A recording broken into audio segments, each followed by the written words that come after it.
this at night. I messed up my terms there, but we're gonna do another episode of the Game Takes, episode 31, presented by no one. I don't have a sponsor, but I'm hopefully gonna find one in the future. Today's topic we're gonna be doing is talking about game equipment.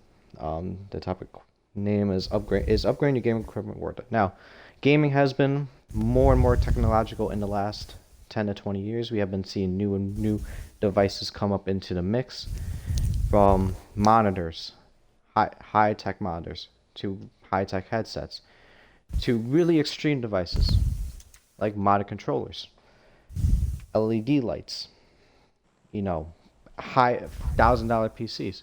So I'm kind of curious, since my setup isn't, I'm curious, is it really worth it to kind of invest into your game equipment all the time, or invest a lot of money into your game setup? People do it. I'm not going to question it, but we're going to kind of talk about every product that is possible that I have gathered on that are gaming based. So we're going to kind of start off. We're going to let our guest introduce himself. Okay, yeah. Hi, I'm Clive Linden, aka Lord Kensal. You can find me on Twitch as Lord Kensal, although, to be honest, I'm mostly on Mixer as Lord_Kensal. That's I've been, nice. been on the. Well, I've been gaming for quite a while, but I had a sort of a break from it, and then about 4 or 5 years ago, I got back into it big time, mostly console gaming, and I've not been off. I've gone more. I play more than I ever played when I played. That's nice. So the opening topic question I have for you is, guessing you have made a lot of money on from your jobs and all that from where you work. And I noticed that you have a lot, from what I saw when I got you, you have a setup of some sort. So Yeah.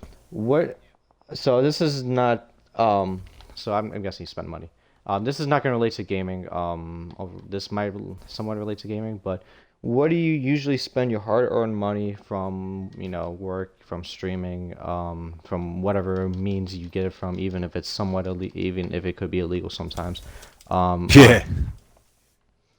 Well, to be honest, gaming is my hobby, and a lot of guys my age have hobbies. Now, the hobbies that they may have, or maybe might be like, you know, cycling is a big thing. People my age, they'll sort of get in their lycra and go cycling. They're called mammals, men in lycra. That's not me. Not interested in that. But they'll spend a lot of money. People with disposable income will spend a lot of money on those kind of hobbies. Gaming is my hobby, and so that's how I sort of justify it. That's where my luxuries go. When I sort of treat myself, it's usually I'm upgrading a piece of equipment. That's usually what it is. So that's mostly where it goes, apart from obviously essentials. But yeah, my luxuries, as it were, are basically treating myself to upgrades now and then on mostly on console gear. But like I do streaming, and I make YouTube videos on tech and stuff. So whenever I buy a new piece of tech, I use that as an excuse to record a video, whatever. But it's normally to upgrade my sort of console and streaming and YouTube setup. Interesting. I'm guessing because, especially knowing that for someone, um, I'm just curious what's the age, because it's very interesting. Saying that they tend to people at that certain your age tend to go be more active, but you still respect the gaming portion. Yeah, yeah. So I'm in my 40s. So as I say, most guys my age are like they use. I suspect a lot of my colleagues or my friends, whatever, they're all into like spending 3 grand on a carbon fiber racing bike or something like that, or the latest tires and get and to me, I just think that's crazy. That crazy kind of money. But the point is, the people my age, once you sort out your kids and stuff, you've got hopefully you've got some sort of disposable income, and you know people get hobby or whatever, and it just happens I've sort in a way not really grown up, uh, and I still love the game. So that is my that's my hobby. That's what I spend my money on. And at first, like any Nice. sort of hobby, yeah, be honest, like at first, you sort of, you start off small, and then as you get into it, like any hobby or anything like that, you sort of say, oh, I'll just get, I'll just get the next version of this. I'll just expand on this, and you just invest more and more, and then you think, actually, I could do, especially with my YouTube, my streaming on YouTube, for instance. I'm always sort of, at first I just used the mic that was built into the camera, and then I thought, no, I need a proper mic, so I just bought a cheap mic. And then I thought, well, actually, then after a while, I thought, no, I need a slightly more professional mic. So I've got a cardioid mic. And it's the same with the gaming gear, really. You just think, at first it was just, my Xbox plugged into a TV. And then I thought, well, I'm doing, I'm streaming on Mixer a lot, and actually sitting on my on my sofa streaming. I have to, it's a bit complicated getting a camera put in front of your sofa, and so I need a setup. You know what I mean? So I thought I need a setup on my desk next to my laptop. Oh, And we got shot outside. Yeah, it's just very fascinating, just kind of having to constantly upgrade your. It's yeah, unfortunate there. I didn't expect that to happen, but yeah, you just kind of want to keep upgrading. So the first question after you, I had this on my list. I was gonna ask this last, but I might as well kind of, since we're gonna be talking about multiple gaming products and all that, I kind of want to ask this first. yeah. So you kind of run down like the points. So I was gonna say the last question I asked was describe slash give a rundown of your gaming setup, and I will try to post the gaming setup on the Twitter just so everybody can see it, or Instagram of some sort, so everybody can see what your setup is like. So just why not? So kind of Yeah. describe it for a little bit. Okay, so my main is really up there. My main setup is I have a I have an Xbox X and what I'd call an entry level gaming laptop. Though I don't really game on the laptop, other than I cloud services. So my main setup, as I say, is my Xbox X, but I have it connected to two screens. Um, One is my main 4K TV, for when I just want to kick back and you know play on the sofa or whatever. That's fine. The other one, as I said, is connected to a gaming monitor that I have set up on my desk, and with that, I've got it connected to I've got my mic for streaming and my amp for the mic and my laptop next to me. And then what I've also done, so my son plays a lot on the Xbox, and some of his friends, he plays a lot of Fortnite, and he likes to play keyboard. So originally I bought him like just a cheap gaming keyboard that just sort of lit up and like gaming keyboards do and stuff like that. But recently, Hmm. like as I said, you start off cheap and then you go, oh, I'll just get the upgrade. I'll get the upgrade. So we just bought a Ducky. What are they called? Ducky 112 Mini. I always get that modelled up. A Ducky 112 Mini, which is a 60% gaming keyboard, and it was the keyboard that I think Tifu sort of favoured. He's had a customised one now made, which is about 3.5 grand. But this Ducky was 100 quid, so maybe about $130, something like that. And so we have a connected to the Xbox X. We have a gaming keyboard and a gaming mouse. Those are the sort of the main features, and just also for the streaming side as well. I've got a Logitech C920, which seems to be the sort of the choice It's, of yeah. streamers. It's sort of the main one. It's been around for ages. It does the job actually. It's pretty good. You could spend more money, but at the end of the day, streaming, your picture's tiny. It's in the corner, isn't it? I mean, you don't need it amazing. But the C920 is pretty impressive. My next, and then my headset, as I say, I've just purchased, and I'll be doing a review of it on my main YouTube channel. I'll give you a link to later.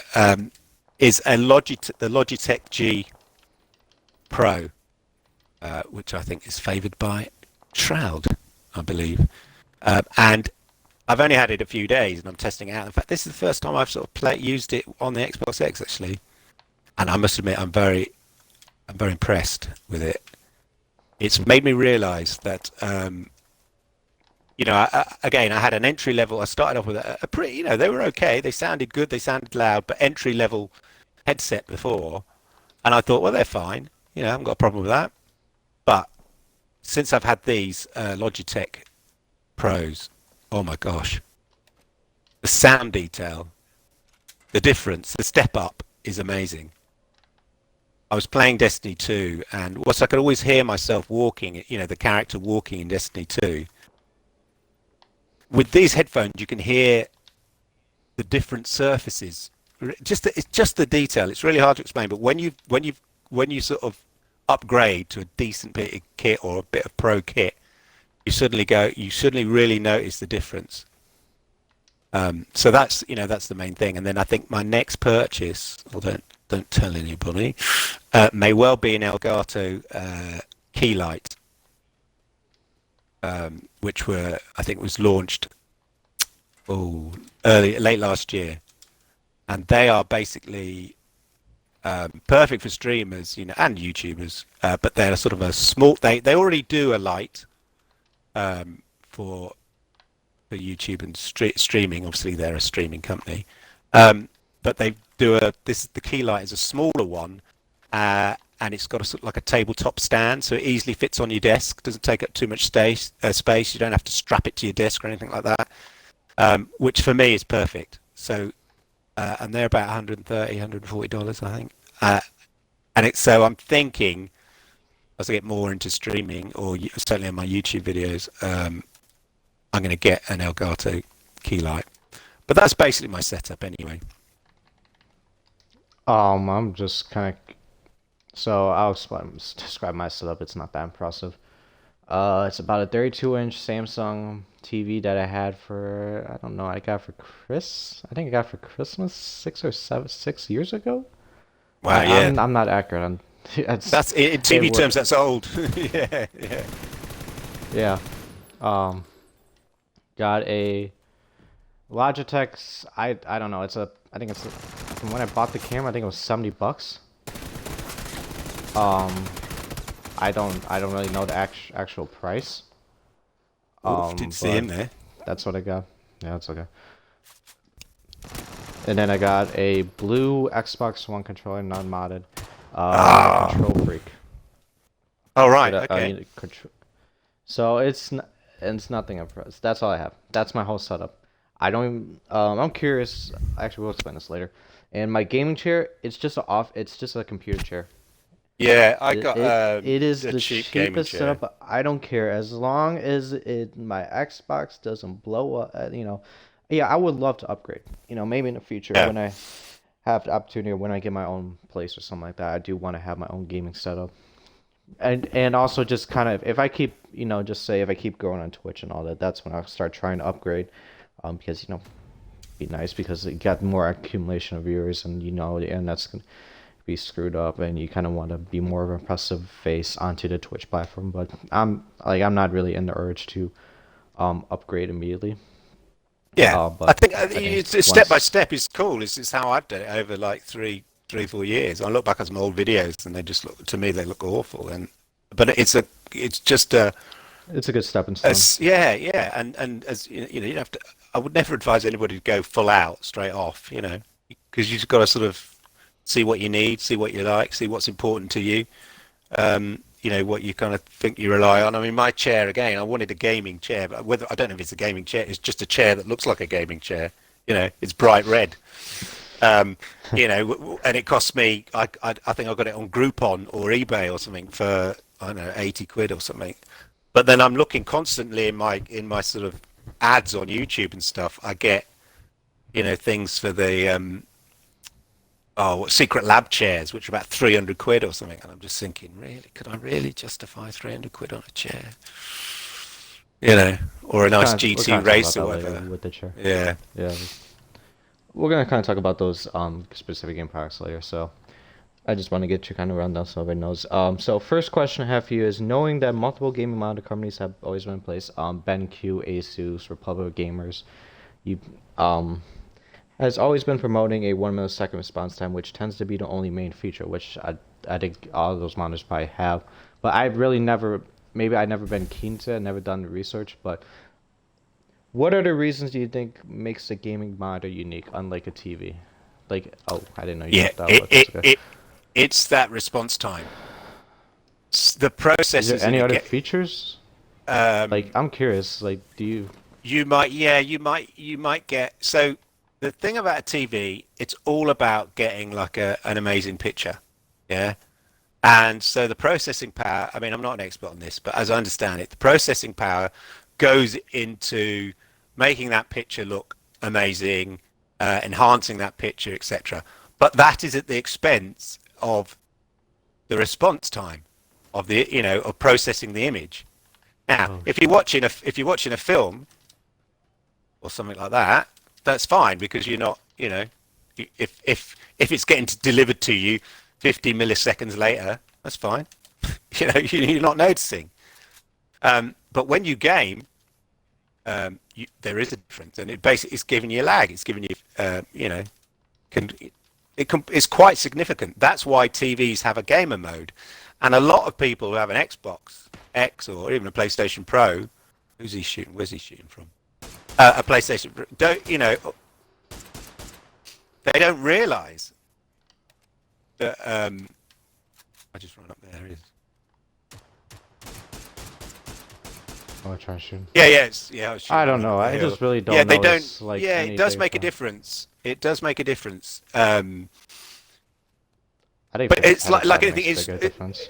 It's not until you sort of say you're doing FPS and stuff like that, and that you kind of notice. So like my 4K TV, I've put it on game mode, and so what that does is basically reduces some of the processing that it might do if you're watching a film or something, so that it can give you a better response time. That's the principle. And I would say with gaming monitors, that's what they really concentrate on. Obviously, they want to give you, refresh rate, which is important, so it gives you that smooth flow when you're sort of doing a 360 or turning around. It's not jerky, it feels smooth, and obviously a quick response time. And so, knowing they're selling to gamers, that well, he's right on there. That's a key thing for them, isn't it? It's the key selling point is that response time. I mean, I think I've got an Asus gaming monitor here. Again, it's not, not super expensive. You can go overboard like anything. But I think it probably has a response time of four milliseconds. Trust me, as you can see from this, I'm no FPS guy, PvP expert, so it's not gonna make a hell of a lot of difference. Yeah, I was about to kind of do it. I don't But know. I just like but enough they to sell these. enough. Yeah, my son, who's much better at FPS than I am, and PvP, notices the difference. Just shot the rock Yeah, it could be interesting in games where I think competitive is where the big difference is. Yeah, that's Where where you really notice. Yeah. So if you do a lot of that, if you're playing, Apex or whatever, or PUBG, but things like that are fast and twitchy, um, or Call of Duties and stuff like that, then it it helps. It's not going to make you an expert, if you're rubbish. Like, I mean, it's not going to make any much difference. But if it's it's like anything. It's like a pair of football boots or soccer boots, you might say. It's not going to make spending $200 on a pair of Ronaldo type soccer boots ain't going to turn you into Ronaldo. But there may be just enough there that if you are good, it just might give you a little bit better control. But you've got to be good in the first place. But that's the main thing I think with yeah, modern gaming. I would recommend if you want to if you're happy with having like a setup in front of your TV and then that's fine, that's cool. Just make sure you put your TV on gamer mode if it's got it, because it will make a I have it on difference. game mode already, so yeah. Yeah. So a lot of people I don't, can't and I can't let you do a test once. I want to see what the difference is between both of them, just for fun. See if I yeah. can do like a whole stream without gamer mode. See how much it is. So next question I have for you is, speaking of monitors, what do you what were your preferred max amount of monitors that you have in your setup? Now, there's a lot of streamers who have five monitors, and it's like like just say Yeah. on a desk there's like three, and then they have like some of them have like two up on like a wall. Like, do you think like what would be your preferred amount where you'd be fine with it? I think two is fine. I have, I have my laptop to monitor if I'm streaming, just my stream, um, and and then the main monitor for the gaming. I guess if you really, if you had a large chat following, uh, maybe a third screen for the chat, or if you sort of use Discord at the same time. But it depends how big your other screen is. You could divide that up. If you've got a second, if your second screen is reasonable size, then yeah, two is fine really. I think three is probably overkill. Yeah, I was just I guessing. work with I work with two. It's fine. And I just use the laptop. Yeah, it's got a reasonable size screen. I'd say it was 15 inch, maybe maybe more. So yeah, it's fine. I could do all my setups on there and programming, and yeah, it's cool. So No, I'm yeah, just kind unless of you're sort curious of going because big some people time, are yeah. companions. I know. But A lot of people so use a chat on a third screen, so that's usually the one that they have above well, their you can main use like a screen. different device. You use like a phone or Yeah, something like that if you yeah, want to. or if you've got an iPad or something like that, Yeah, exactly. There's lots of other sort of streams that aren't, you don't need a monitor necessarily. So But next again, question I have for it's you how is, serious you are. yeah, yeah. It just matters on how your popularity is. I think it's more useful if you have like all the viewers, but again, it's not useful if you just kind of really starting small. Like if you're not averaging at least over, we'll go with, let's go with 500. Yeah, I think that's where the limit is. But again, no, on Mixer, there's not a lot of people who average that. no. Twitch, there's more common cases, but again, I'm not gonna criticize if you want more monitors. If you think it's more useful, that's fine. But I think it might be a little bit overkill sometimes. Next question I have for you is: there has been a massive problem with SCUF controllers. Now, if you should probably know what SCUF controllers are, they're modded controllers. They have paddles on the back. Yeah, yeah. They have trigger locks, and all that fun stuff. But there's been a lot of I think for my side competitive Call of Duty, it breaks constantly. After 6 months, and people keep buying it. It gets sponsored by a lot of leagues and all that. Um, if this becomes more so so have you let's ask this first before I add on to it. Have you ever used a modded controller? Do you just use the regular Xbox controller or something like that? No, so I bought a Power. So Power A do a range of controllers for all the consoles, as they say, and I did, and I bought one because it's a sort of replacement, as a sort of a spare, really, and I did a YouTube video on it, about 50,000 views so far. It's quite a popular one because obviously a lot of people get them because they're quite cheap.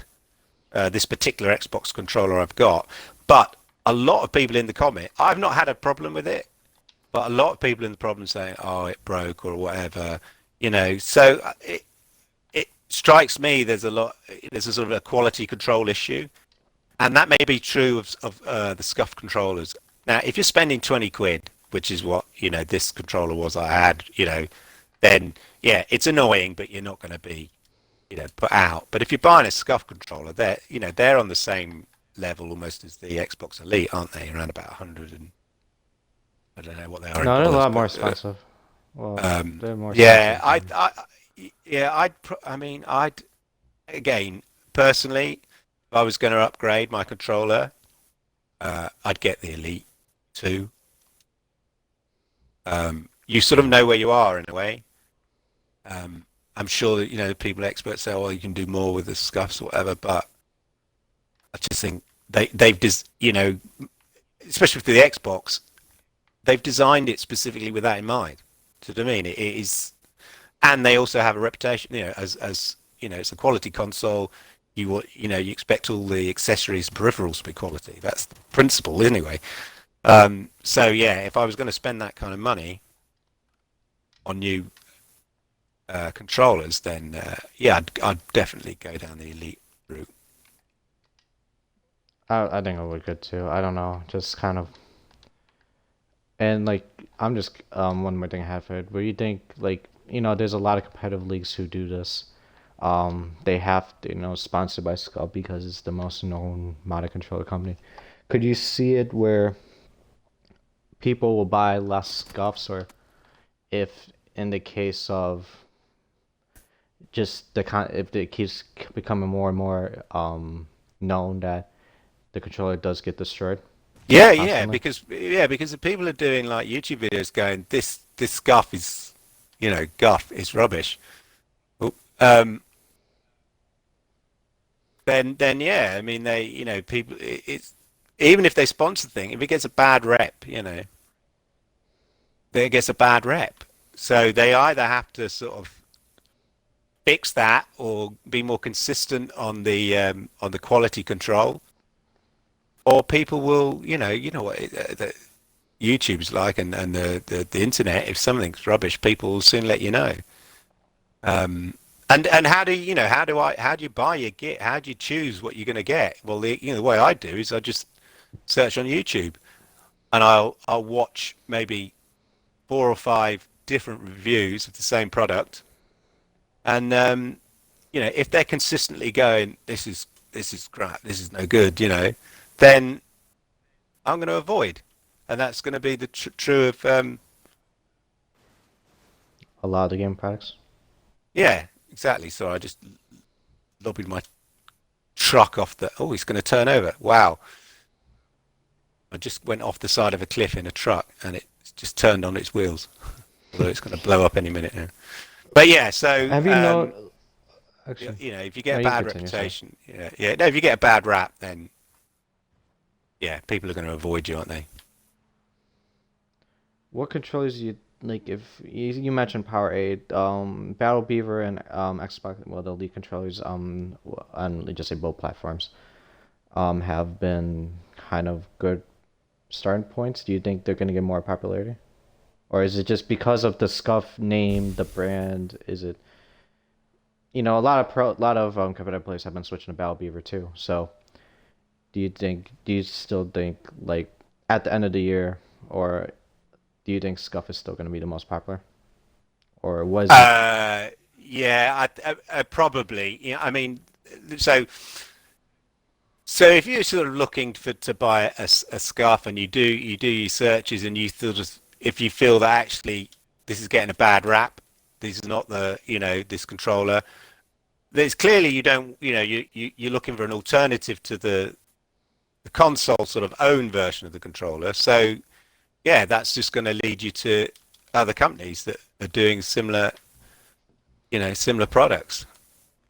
So yeah, I can Yeah, see if the quality's there, it's not consistent in terms of the quality control, or it's you're seeing bad reviews all the time, and people are just going to look for alternatives. And the fact that they were looking for a scuff controller suggests that they'd either heard of it, or it's like that classic. You like that, you might like this sort of algorithm's going to kick in, isn't it? So yeah, it's that's going to be the case. So next question. Well, we're going to continue on the controller topic, although this is a different okay, style controller. okay. Um, this is this was very something that I liked when they introduced I think a year ago. This also so the Xbox adaptive controller has been very impactful to the gaming community for gamers who have limited mobility. Um, so is there any way that we can help improve the capability of gamers with disabilities for other means of gaming accessories, through means of headsets or gaming mouses? I don't probably can think they're not gonna do gaming mouses. It's pretty easy, somewhat easy to use, or like Well, monitors of some yeah, sort. yeah. So oh god, here we go. I've got a crowd of people here. So yeah, I mean, I think any industry realizes that almost is sort of a duty of care to adapt uh, its product to special needs. And you'd think, well, that's for nice altruistic reasons, whatever. But the reality is because there's it's good for the reputation.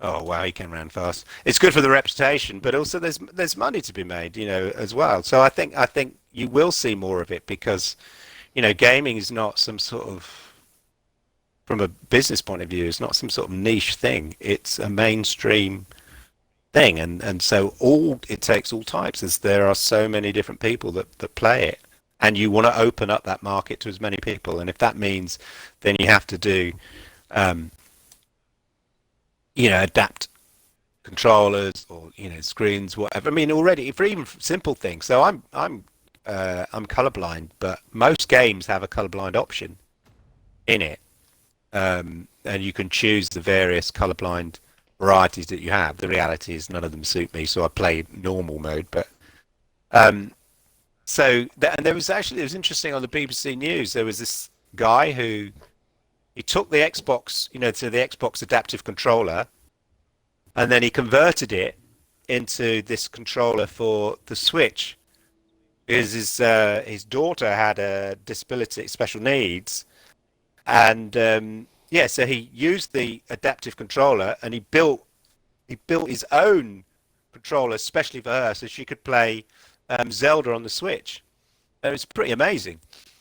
And I think he posted it on Twitch or Instagram or whatever, and Xbox were like, "Wow, that's pretty impressive what you've just done there."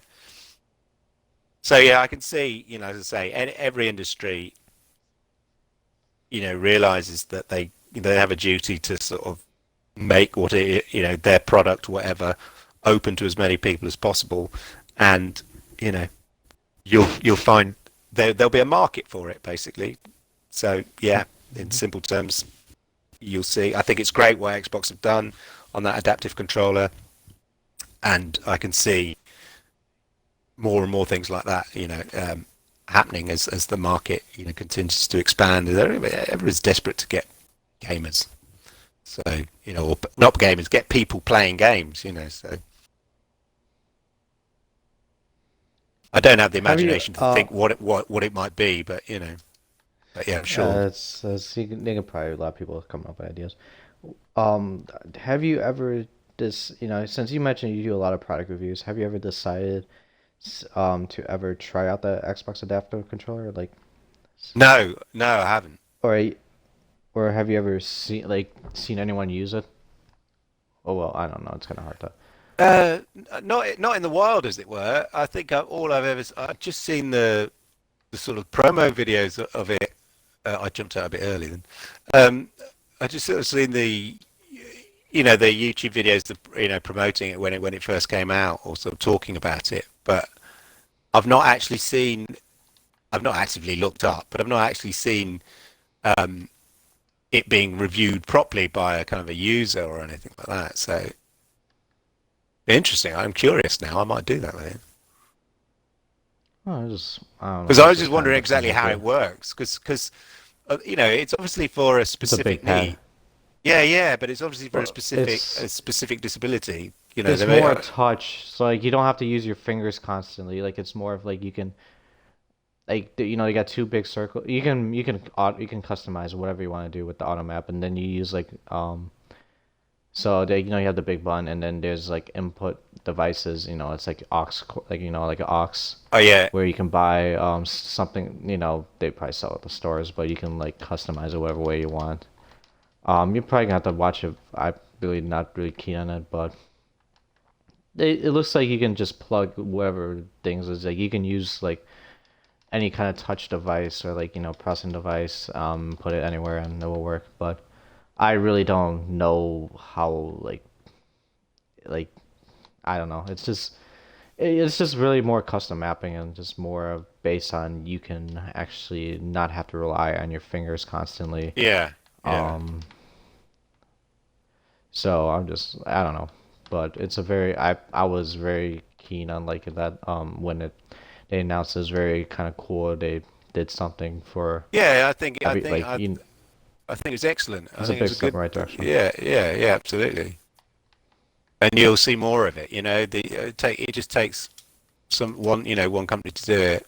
And the thing is that ironically enough, the adaptive controller is adaptable. So you'll have people like, let's say, like that guy who basically took it apart and then built his own version using it, using the underlying technology in it to, as I say, to create a specific controller for his daughter. I think she had cerebral palsy or something like that. So she, as I say, so she could play Zelda on the Switch. So it it you know he will, he will. People will go, oh, could you make make one for me? Can you make one for me? And then from that, you'll get as I say, the fact that you can. Xbox have sort of shown the way, and they've sort of said, okay, look, this is what's achievable, and then people will pick that lead up and follow through with it. That's right. Um, Next question I have for you is gaming chair companies like the X Racer and Secret Labs, you mentioned Secret Labs giving you Yeah. constant promotions, have created chairs that help support the back and neck while gaming. When do you really consider these chairs really useful, knowing that a lot of you probably a lot of gamers lean forward, that it's because of how serious there is. I don't think I've seen too many gamers lay in their bed or sit like all the way back. They tend to lean forward because they want to be close to their screen. When do you consider these chairs kind of useful for gaming or like Well, for I think anything? yeah. There's probably there is an element I think that it is actually useful, but probably not as much as the gaming chairs make up. The key thing at the end of the day is you know a lot of gamers game for a long time. Now, the younger you are, it's like okay, yeah, whatever. But it's like it's like in an office. The occupational health person will come round and advise you don't sit down too long in the office chair and all that kind of stuff. And when you think about the amount of time, I've had some bonkers gaming sessions, and sitting in the same position, there's something to be said to having a comfy chair. But like anything, I think, as I say, I just wanted a chair that looked like a gaming chair. At the end of the day, it's just a cheap desk chair that's bright and got bright colours to it. That's about the only gaming element to it. It just looks like a YouTuber's chair or a gamer's chair. But I think if you thought, actually, I need a chair. I'm spending a long time, on my ass, sitting down here. I want it to be comfortable. Then you might, you know, think that actually investing 300 quid or $300, whatever it is, in a chair like the Secret Lab chair, whatever, might be worth your while. They do look comfy though. I must admit though, part of my job, I went to a gaming company, and they in their meeting room. So we had a meeting in their meeting room, which is a good place to have a meeting, of course.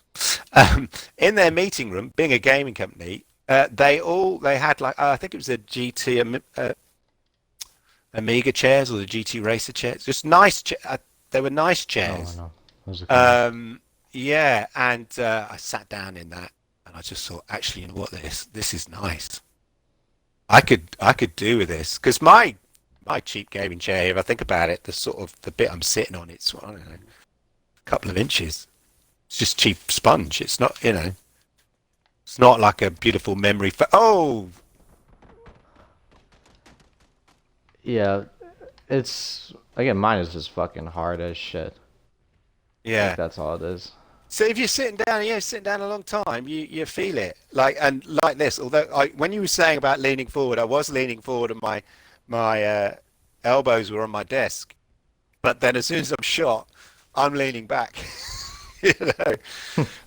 So, but yeah, it's the butt, isn't it? Really, and the, when you again, like anything, when you sort of think, I'm not sure that's really important, but when you try it, or you suddenly get the chance to try a new bit of equipment that is a genuine upgrade, you often go, oh my god, there is a difference. I ain't going back. So yeah, that's another thing on my list actually is an upgrade on the chair, but I just find it a bit hard to justify. Even like say, oh, I want to be more comfortable. Really, is that enough to justify even a mid-range chair that might cost 200 quid or $250? It's like it seems It's not like the still chair had seems a bit like if the chair steep. had like a massager or something like that, like Yeah. you Oh can yeah. like that, Yeah. Yeah. like that would be more worthwhile because it can actually massage it back in case it gets tighter.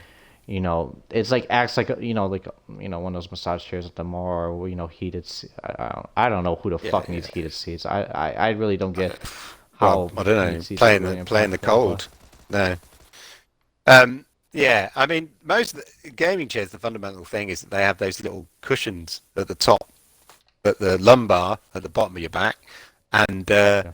or one you can slide up to your for your neck. But you just say most people gamers, you know, if you're doing like a PvP type thing, then yeah, you're right. I think you're kind of leaning forward most of the time. If you're doing some sort of RPG type thing, not an RPG, but like more a puzzle game or just relaxing a game that's slightly more relaxing, then you're probably leaning back a bit more. But yeah, again, how good is the difference between, say, a $200 chair and a $350 chair? Is the leap enough to justify that expense? And do you know I did not lie. you know does it have to be bright red or whatever like mine? You know, that's Well, if you want to show off your game setup, they want to look at it as nice. So you yeah. do have the colors that match, but I don't know. This is something that I wouldn't worth the investment on, even if it I've helps a got little other bit. priorities. Yeah, it's on my list. Like it makes On more my sense in like an office job or something like that where you have those yeah, folding chairs. But yeah. even that, your legs are still gonna hurt. You're gonna have cramps. I have restless leg syndrome, so every time I sit, if you sit constantly, my freaking knee hurts. Yeah, If it's not gonna make a difference. Like I wouldn't see it as a big difference, but some people it does. So I'm not gonna question it a bit. But in just my opinion, I wouldn't put investment in that. I think you just go simple. The chair works good enough. You're gonna be leaning forward half the time. It's not like yeah, unless you're doing a freaking drunk. You're smoking, and that's the only time your back hurts. But it has to be some crazy circumstances where you feel like that's gonna be comfortable. Like you're gonna actually not lean forward when you're gaming. But you know. Um, Next question here for you is knowing that headsets are very key to doing good in video games. Have you noticed any difference between a $60 headset to a 200 to 300 buck one? yeah. $300 one. So Or okay, so as I say, I bought this Logitech Pro with about $100, but the one I had before was just a Chinese one, pretty good Chinese brand, Nubuo, pretty impressive, and it was better than the Turtle Beach I had, which again was entry level when I first got the Xbox. I thought, oh, I need a headset. Just bought, a cheap Turtle Beach pair. And then I thought, oh, I need another pair because my son and I play at the same time sometimes because we've got two Xboxes. So I bought this Chinese brand. I bought a couple of Chinese brands and they were hopeless. And then I've discovered this one and I've had it for 2.5 years and it's been really good. But I wanted to upgrade for a while and I considered this Logitech G Pro and the Steel Series 3, Arctis 3, I think it's called. And yeah, the difference between an entry level and I mean these aren't top of the range because you could go up, you say, up to $200, $300, but Astros. going up to that, yeah, going up to that 100, stepping up from entry level, what I'd call entry level stuff that might cost you 20, 30, $40, going up to the sort of $80 to $100 mark. I've certainly noticed with these Logitechs, a massive leap in terms of the detail, the sound detail. As I say, I can't get over. I hadn't realised that the sound I had before was great because I thought, well, it's loud, so it's great. It's louder than a Turtle Beach, so that's fab. But what I didn't realise is loud's not everything. What I was missing out on was the detail, the sound detail. I can just hear so many different things all layered in. Makes you realise how much effort they put into the sound design in these games. Like I was playing, say, Destiny 2, just walking from sort of moon sand onto a metal plate, and you hear the crunching of the feet in the moon sand, and if the texture of the ground changes, it's just incredible. So yeah, that first leap is a big leap. Beyond that, I don't know, but I'd like to, I'm curious if you went top end. You hear that I'm not an audiophile, so but I just when I see reviews of these headphones and people go, "Oh yeah, the detail here, you hear a difference." I was thinking, really? How can can you really? Is your ear that tuned? But even to a cloth ears like me, I noticed the difference straight away. I was playing extensively Destiny 2 on my Stadia, and the sound was just yeah, it was just great. It's not as loud as my other ones, which is good. It's loud enough, but it's the quality, the detail. You can just pick, and then you can pick people out. That's the key thing as well. It's not surround sound, but the details there for you to be able to pick pinpoint slightly more accurately if people are on your left or people are on your right. I could do it before, but it was a bit like couldn't quite pinpoint it. But the detail allows you to do that a bit more. So I would definitely, you know, if you game a lot, get spend closer to $100. You know, go to that sort of that 60 to $100 for a decent headset. And again, the mic as well. Hopefully, this mic is sounding okay. Yeah, it's no But problem. you, you know, you play with some people, you know, randoms online, whatever, and you just think, oh my lord, mute, hit mute, you know, just Yeah, some just play too loud. Some people are too yeah. quiet. So, Some people just or they don't want to have connect. noise. Some people, well, a lot of Yeah, they people like you can hear the echo a lot of times. It's just because there's a fan in yeah, the background. But if it's yeah, not, like, it's not the fan excuse. I don't know what the hell's wrong with your headset. I don't know how people destroy their headsets that easily. You're not even doing it. Like, they're probably messing with the cords too much. But I yeah, can't really see how yeah. you can destroy something like that, especially especially I don't care if it's like under $100 headset, but like if it's like an Astro, very expensive Astro headset, I would not try to destroy it by just wrapping, just moving, just being addicted to your cable. Yeah, yeah, I'm a bit OCD when it comes to my tech. I'm a bit precious. And when I got these Logitech, I was going to do an unboxing for for my YouTube channel, and then my son's mate came round, and they both wanted to play on the Xbox, and I thought, well, now we've only got to. I'll have to unbox it just so he can play. And it was like handing him a Fabergé egg. I was like, now be really careful. Don't. But it's like they're robust, they're solid. It's like they've got like a steel bar through the middle or some aluminium. It's pretty strong bar right through the middle. They're pretty tough. And as I say, unless you're lobbing him across the room in a rage, a quit rage, you know, throwing them against your brick wall, what the hell are you doing, you know? And also, so you'd like to think also you're investing in 80, you know, $100 in a decent pair of headphones that, you know, it's quality material, or they've thought about the bindings around where you plug it in, and that's a weak point, so make that strong. Do you know what I mean? It's those things. Those originally cheap Chinese ones I got off eBay. It was because there was no sort of strengthening around, say, the jack where you plug it in. It doesn't take much to snap one of the wires in internally, and then that's it. You're buggered. So it's just the detail, a slightly more expensive pair, not sound detail, but just the design detail that a slightly more expensive pair of headphones. Hopefully they put in because they know that you know people are going to rage quit and throw their headphones across the room or waggle about with the connections and stuff like that. So yeah, I I don't know. It's just me. I can't. Can you also speak on this? Can you ready up for the game? That's okay. yeah, yeah. Um, 1 second. it's just very.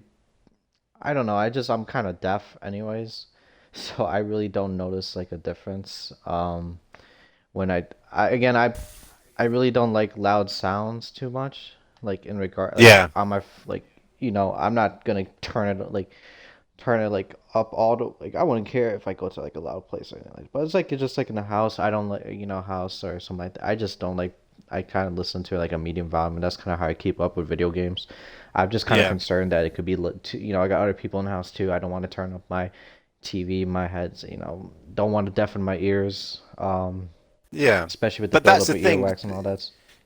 The beauty of these is that the with sound, like when I used to have like you know hi-fi and amps like that, it's about the maintaining the sound detail, whether it's quiet or loud. And the cheaper it used to be with amps and speakers, you know, the cheaper they were, might have it out loud, but you lose the quality or the detail. But the good pair of headphones works on that basis. That so these headphones are their top volume is less than the Chinese version I had. But that's fine because that was loud because you've got you've got the detail there, and that's the key thing. So it's not so much about the loudness per se of the speaker; it's about the detail, hearing all the different sounds in there. It makes for a better experience. You don't, as I say, you don't have to go full board, or whatever. But if you were going to make an investment, if you game a lot, I think it's worth maybe looking at that range between, as I say, between $50 to $100. That's fine. You know, there's some good headsets that you can pick up in there. The Steel Series, the Logitech Pro. The one I've got, there's two versions of it, and there's a one that's $30 more, about 30 quid, $30 more. And the only difference is it comes with some software because they connected with what's it called? The people who do the mic, Blue Voice, yeah, Blue Voice or whatever. Anyway, so the only difference is that you pay for an extra $30. The only difference is that you get their software that allows you to manipulate the sound when it's on PC a bit better, but the mic is exactly the same. So this, I would go personally if you recommending these Logitech Pros, I'd go for just the standard version because it's the same. The actual headphone bits are the same and the mic is the same. So the other model is called Logitech G Pro X because anything special has got the word X and the letter X under it. But it's not, it's not that. I think you get a carry case with it, a little like a bag, not a carry case, even just a bag. That's about the only difference in this piece of software that comes with it. The Logitech Pro G that I've got, the Logitech G Pro I've got here has its own software as well, but it just doesn't have that Blue Voice one. But so go for the cheaper one. It's better. Well, it's fine, and it's less than 100. Like a 400 HX, I think that's the name of it. Right. I got it like a couple years ago, and it accidentally ripped off the cushions for some reason. I can't remember to put it back on. So every time I have to get in my headset, I have to, every time I take my headset, I gotta. It's not too much of a concern, but I don't know if I imagine I didn't rip those cushions off, but it was about $60 headset, and it works perfectly fine. I'm not. Again, it's sounds important, but again, as long as you can hear something and it doesn't, I don't care. Like, you're still gonna have to win every gun. You can. Hearing is important in video games, but again, you still can have the gun talent to win all your gunfights without hearing. Like I can probably play like some games without hearing. I still do pretty swell with myself. So, next question I have for you is: would you consider a PC mouse with buttons on the side? So, some of those Logitech's Corsair mouses, or whatever, I don't know what those tend to be popular products. On the sides, very impactful in regards to gaming. Knowing that customized mapping is present in video games. This is mostly for the PC side. It's very interesting question. Sorry, sorry. So, he's gonna come around and get me in a minute. So it's funny. I think as it comes to gaming, it got me. Gaming mice. Again, Mouses. Oh yeah. Yeah. So my son likes to play, with keyboard and mouse. So I said, I'll get you a gaming mouse.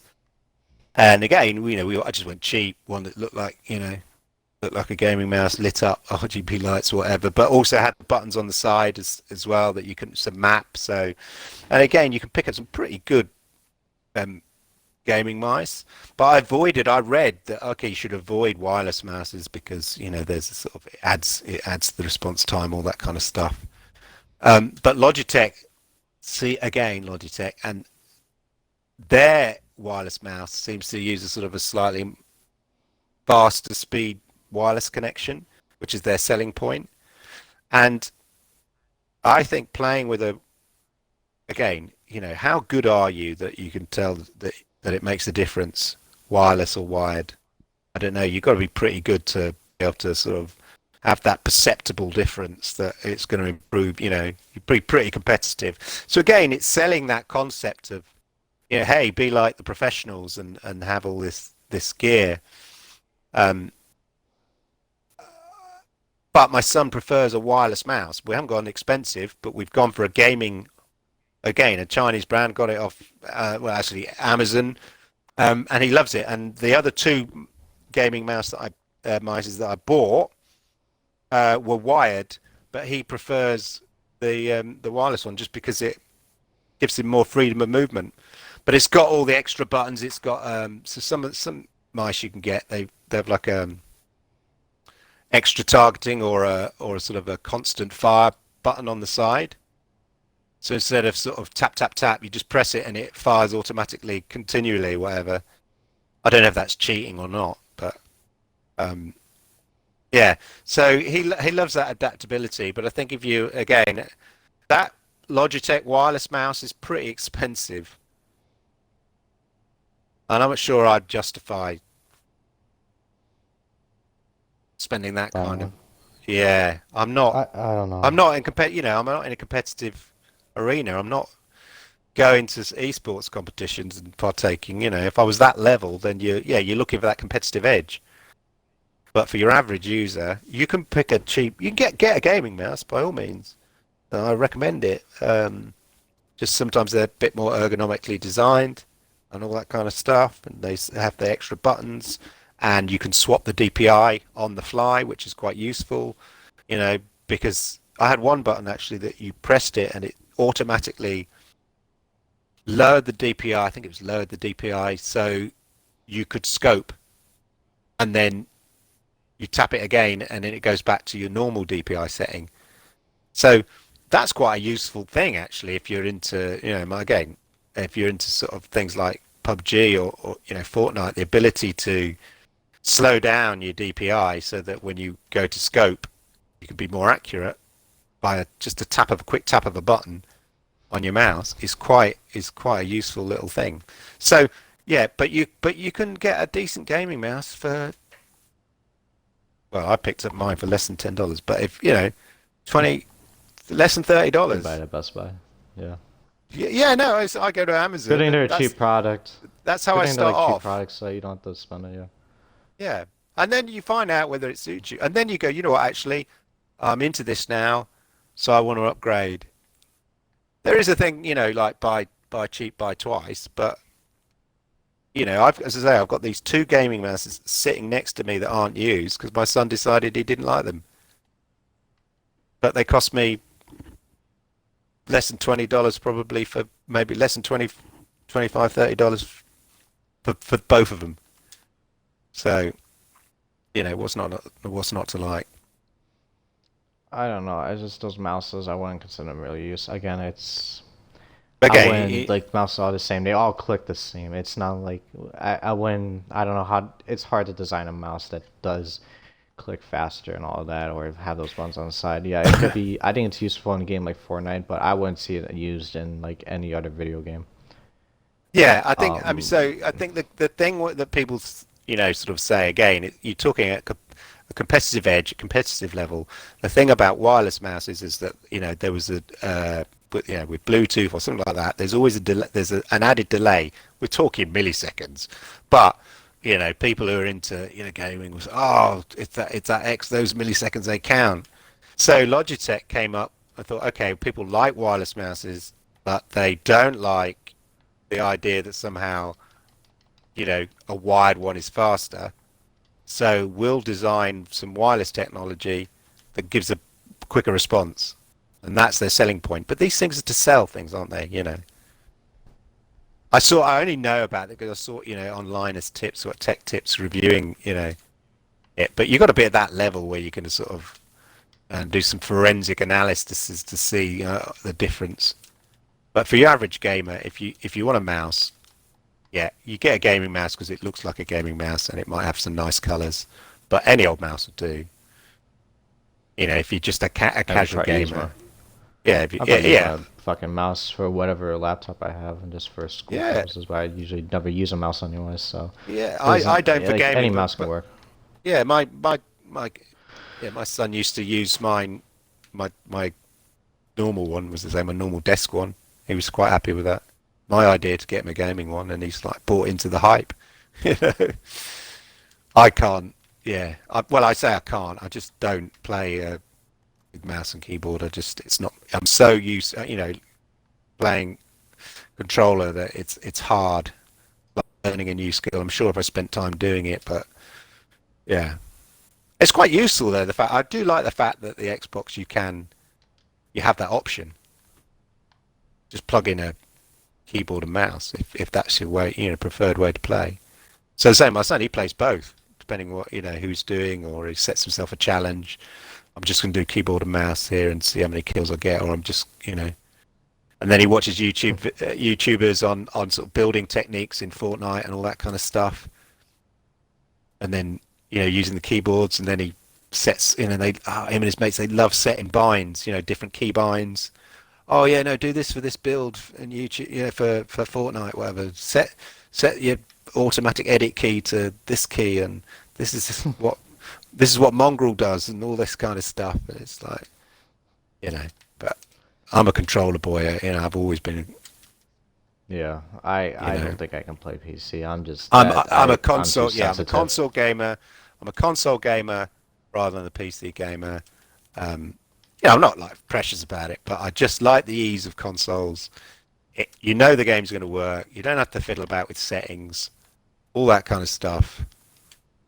Um, you know, I might also you, kind of be too dyslexic to use a PC anyways, just kind of with gaming because I don't think like I don't think I can kind of really like it's there's more buttons that you have to deal with on a PC than with an yeah, Xbox, yeah, yeah, and that's just where I cannot deal with that. Just yeah. Same. it can I'm with mess up you. some, Yeah, so it's I'm just with you that's where there. I don't really invest in it.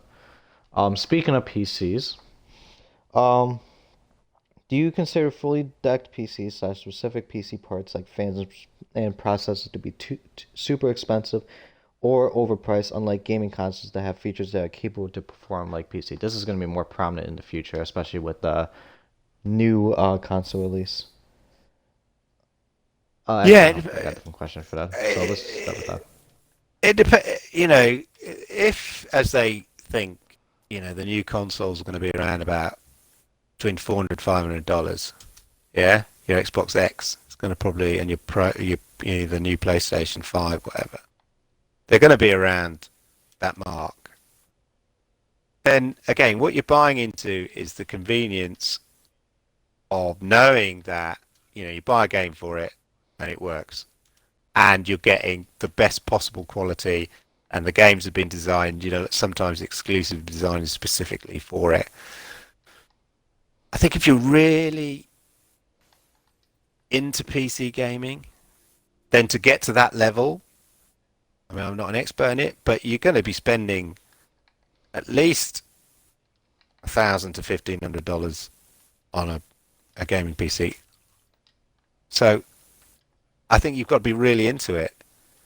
Do you know what I mean? And then people, I mean, I'm sure that people go when I always get because I'm often not slagging off, but I'll maybe sort of have it. I'm down on PC gamers sometimes, and in my YouTube videos, and people are always going, I could build you one for that will give you the same 4K 60 frames per second for $700 or whatever. Could do this, and I said, well, could you really? I just, I'd rather just spend my money knowing the thing works. It's not. I mean, I'm into gaming, but I'm not into PC. I'm not a PC hobbyist, if that makes sense. I think if you like adapting and getting the latest graphics cards, again, they're constantly upgrading. Whether it's like mobile phones, they're constantly upgrading because they want you to change your phone every 2 years. And I do. I buy into that hype, and it's the same with gaming. Oh, you don't have RTX. Oh, well, you need to upgrade, don't you? You need to get this. You need to, I again, and then just you're not going to see the I don't benefit know. of it. But then, people might have a good gaming setup, and then they're playing on a 1080p screen. So you think, well, how important was it for you that you had this amazing, So, yeah, I mean, I think again, if you want to get into gaming PC gaming, then I think you know, start. Oh, let's go for a ride. Let's Just start off small, start off basic, and then build. If that's what you're into, I think that's probably how most people start. Start off with maybe a $600, $700 build if that's what if you're confident enough. I'm not confident. I'm contemplating ordering actually, oddly enough. I say a gaming PC. It's not really for gaming. It's for streaming and editing, but it has a sort of a gaming aesthetic, and whilst the graphics card isn't super important for editing and streaming, the processor is. So it's on a par with a gaming PC. But I'm thinking the one I've spec'd out, a sort of a PC builder is about, I'd say, what was that, about $750. Now that's a big buy really for me if I'm going to go down that route. So that's something I'll put to one side and think about for a good 3 weeks before I make the commitment. But the main thing is because I do a lot of editing, and my entry level sort of gaming laptop that I bought I'm beginning to reach sort of the edge of its capabilities. I tried editing some 4K video on it and it wasn't having it. I can't stream properly because you need a pretty decent processor if you're not using, normally I stream on Mixer. I use the built-in app on Xbox, which I think is awesome. But I want to stream, say, some Stadia stuff or some other stuff now and then. Plus I do, as I say, lots of editing. So yeah, I'm thinking, okay, I've got over 1,000 subscribers on my YouTube video. I'm going to start, it's going to be monetized soon. Maybe start earning some money and put it towards getting a decent PC, which I can kind of upgrade. But as I say, the reason for that is more to do with content creation than actual gaming. I'm not sure how much gaming I would do on it, other than using, as I say, playing on Stadia in the Chrome browser and stuff, which I do a lot. But you don't need a powerful laptop for that, so that's cool. So yeah, I guess if you're going to get into PC gaming, start small, and then just upgrade as and when. But obviously, these companies they're constantly developing new graphics cards and so that you constantly upgrade. So they've got a continual supply of money, haven't they? That's the way. That's the nature of products. Full stop. I'm just not the biggest fan of just having like those like you can buy a processor and they're like over $300 here, and it's like well, that's like about half a that's probably going to be half of a Xbox Series Yeah, X console just yeah, off one fan, like one a game yeah. It's fan crazy. Yeah, processors. It's just RAM. It's like, do I really want to spend that? yeah. I love. Like, is it and maybe if I get, but like it's like just to play decent, like just have a decent game. Like I'd rather just buy a console and it has everything Yeah, in there, and it yeah, works smoothly, even if it's not at the the yeah.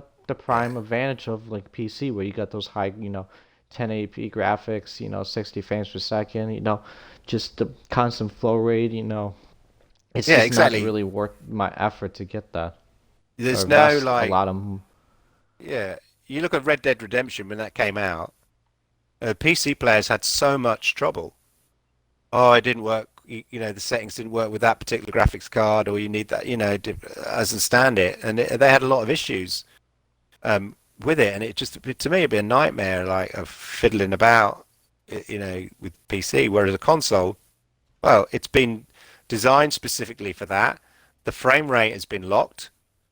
The whether it's 4K or 1080, whatever, has been locked. So the game will flow and play at a decent level. It's just not really worth it. Like And I I would have bought, everything come with it than like specific. Like some games even require you like this game won't work on that, and if you don't yeah, have this or that, and it's like you have to spend extra $200 along with the game. Well, maybe if you already have a PC sub, it's not really a big concern already. But especially if you don't have like the money, like you just don't really have that nice um PC setup already. It's just a big hassle to kind of upgrade, Yeah, and it's whatever. But you know, but I don't know. I It's agree. just don't like to just keep. And it's like also constant upgrades. It's not the same. Like you buy Xbox One X. Yeah, it's a little bit, but it's not like a huge like yeah, it's a big difference between the Xbox One S and the regular Xbox. But at the end of the day, I'd rather have the console work perfectly and even be at a little disadvantage between consoles than PC, where it's like I have to like I'd rather buy the straight PC. Just have the PC, everything come with it. Don't give me these parts that are worth like one third of my original PC price, just for a little fan upgrade that can be Yeah, destroyed easily. yeah. I mean, I love the Xbox X having it, but I didn't get it when it first, was first available. I I only brought I had an Xbox S, I had an Xbox One, and then I thought I'll get another Xbox so that I can play with my son at the same time. So I got an Xbox S for me and gave him my old Xbox. And then recently, so last year, I upgraded. No, it wasn't last year actually. This year after Christmas, weirdly enough. I thought, I'm going to get. I've been to the Microsoft, so the Microsoft have got a flagship store in London, um, and they've got like a streamer space that you can hire. It doesn't cost any money. You just ask them, can I use your streaming setup? So I thought, every sort of at lunchtime, I'm going to go there because I work near there. I booked the time and did some streaming there, and I was playing on the Xbox X, and I thought, this is great, this is lovely. I'm tempted to get one. So I didn't buy a new one. I bought a second-hand one. Cost me two, about, I'm trying to convert it. It cost me £219. So what, $250? It doesn't matter. Uh, We just go up your price. yeah, I'm not. excellent condition. Excellent condition. I mean, as new. I bought it from a specialist second-hand dealer company I don't know, they're global, but they're called Magpie Music. But they specialize in selling, legit second-hand gear or reconditioned gear. And it's so, yeah, I've got, the most powerful gaming console on the planet that looks amazing on the 4K telly. And the games play brilliantly on it. And it cost me, as I say, 220 quid. So, yeah. Again, when the Xbox One Series X comes out, will I be rushing out to shop and buy that on day one? No. Maybe for me. No. Yeah, I don't know how I could justify it. Um, but will I buy it Might as well later want my friends. once Might as well let my it's friends play. Like if they're still on the yeah. Xbox One, like for maybe the first couple months, I'll still stay. But like, maybe just like if a lot of people are like a decent amount of people are switching on, at least kind of I really at least my core buddies like I usually play with, But all night the and games like are day and backwards. night. Yeah, Xbox are Yeah, really all the yeah, games are they are backwards backwards compatible. compatible. So if you've got an Xbox One X, it's the equivalent of you playing, say, on an Xbox One S or an Xbox One, and your mates playing on Xbox One X. That's the sort of. So at the moment, the Xbox One X is the sort of the top console, and then it'll just go down. It won't be top dog anymore, but it's still a decent. You know, it's still a pretty impressive console. So I can play with that for another, for another year Whole after the year. Xbox One Series X is, yeah. And by that time, then you're into the, they do the big discounting once they've sort of covered its costs. So the following year, you'll start getting good deals and Would people you go get selling the it. Xbox Series X if there was a Black Friday deal? Just say it, even if it was, Yeah, if it was tempting enough. yeah. I don't know what level that is, but there's sometimes We'll that thing when you, say you okay. think, Let's say we oh go my with gosh, 500. yeah, 500. Just say it's about $50 to $100 off, would you Yeah, if attempt to say get it? say if it was like 350, yeah. So say its retail price launched at like 500, 500. and then they get okay, it's 350 or something like that, or 375 maybe.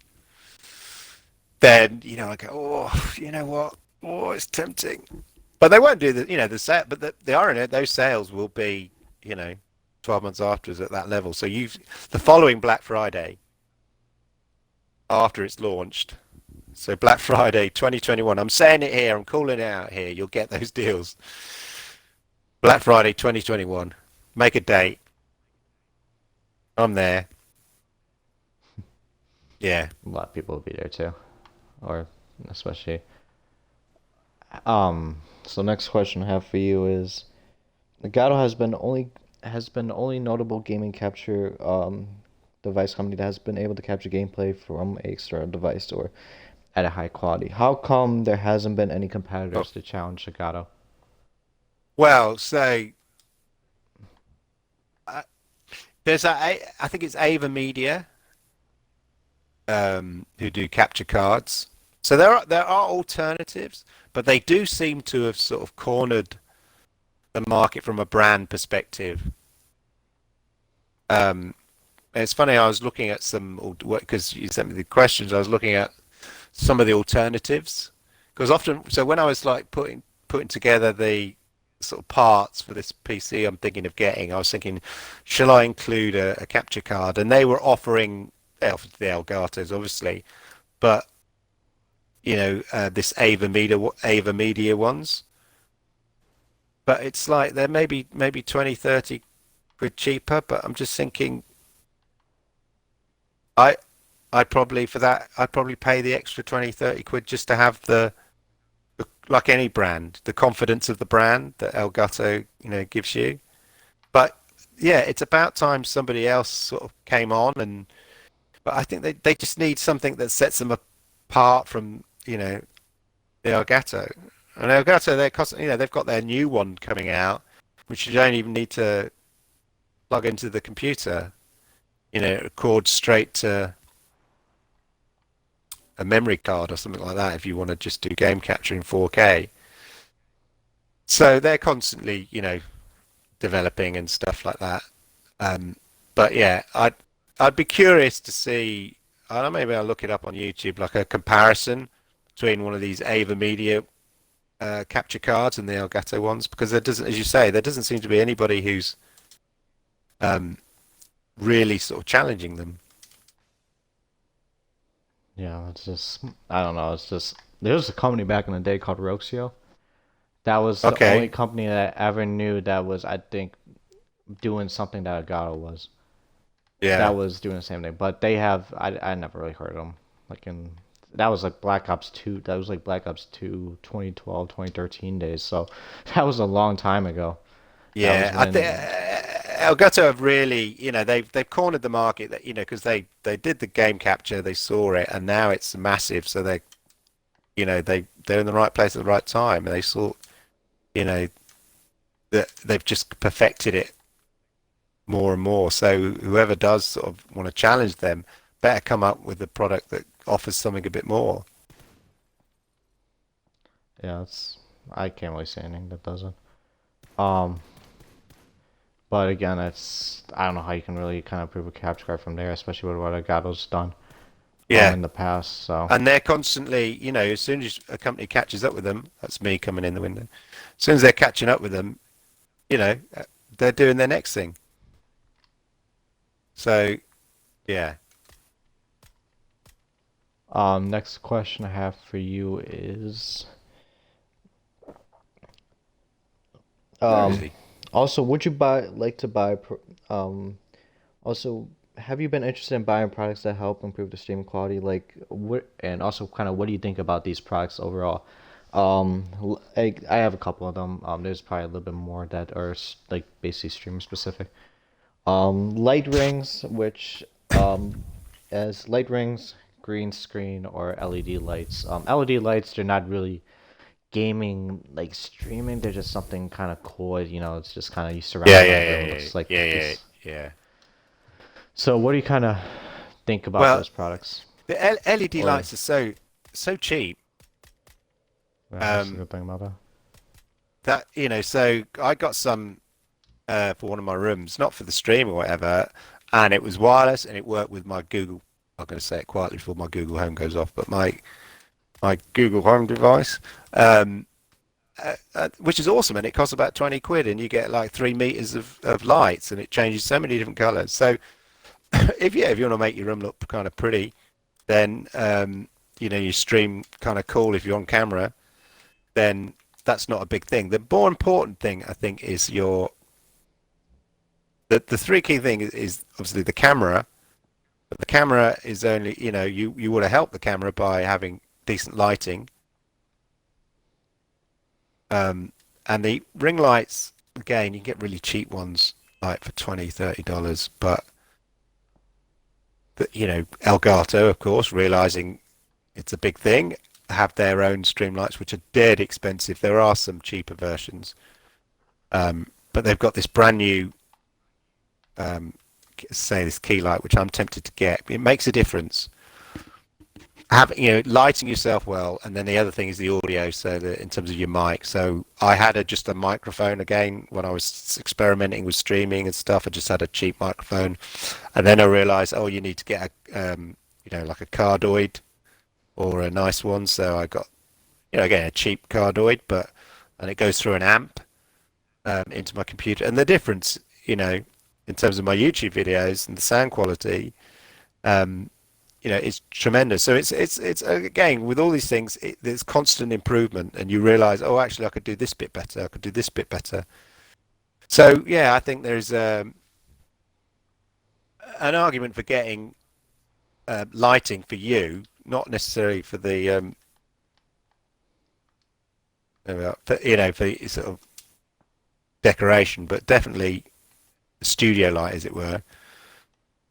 These key lights from Elgato, these smaller ones, which are like about $130, I said, which is a lot cheaper than their main lights, but would be, for me, is perfect because I've been looking for something that just fits on the desk, like a sort of monopod style, like a single, rather than having sort of three legs. Because I've got like tripod. I've got one of those ring lights. Oh, drop down there, and I converted it into. People moaned that they could see the reflection of my glasses, the ring in my glasses. So I had some old laptop monitors.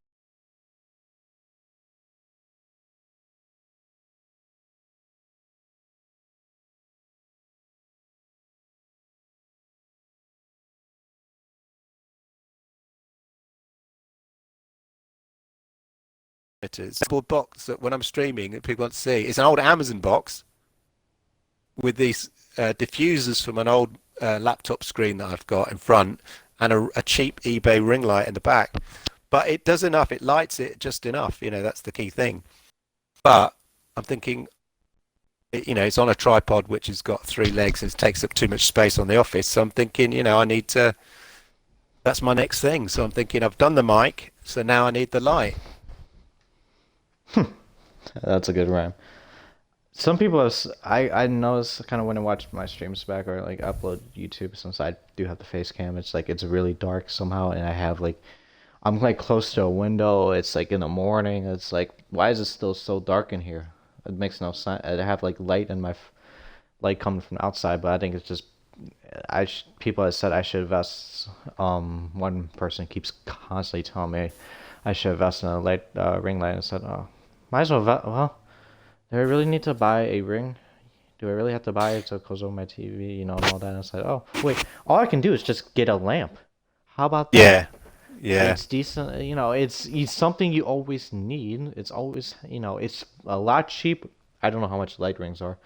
Light rings are dead cheap, Like, honestly. Yeah, you $20, $30, and they often come but with a tripod and everything. It's just like my daughter. She does a lot of cosplay, and she makes videos and stuff. And she kept nicking my ring light that I had here. So I just got another one. I said, oh, it's better than my one actually.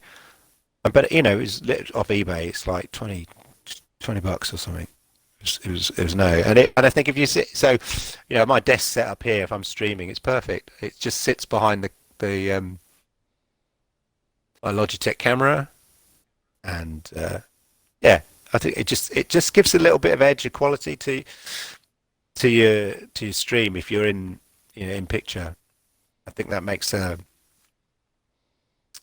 and that's what people. I think you'll find that actually if you're building your stream following, the more professional you look. I'm not saying you have to go out full out straight away.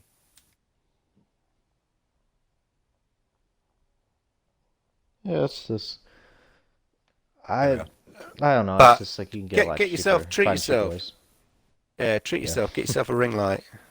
Honestly, they're cheap. Just do you wear glasses? No. I need to go Okay, see then an they're eye fine. doctor.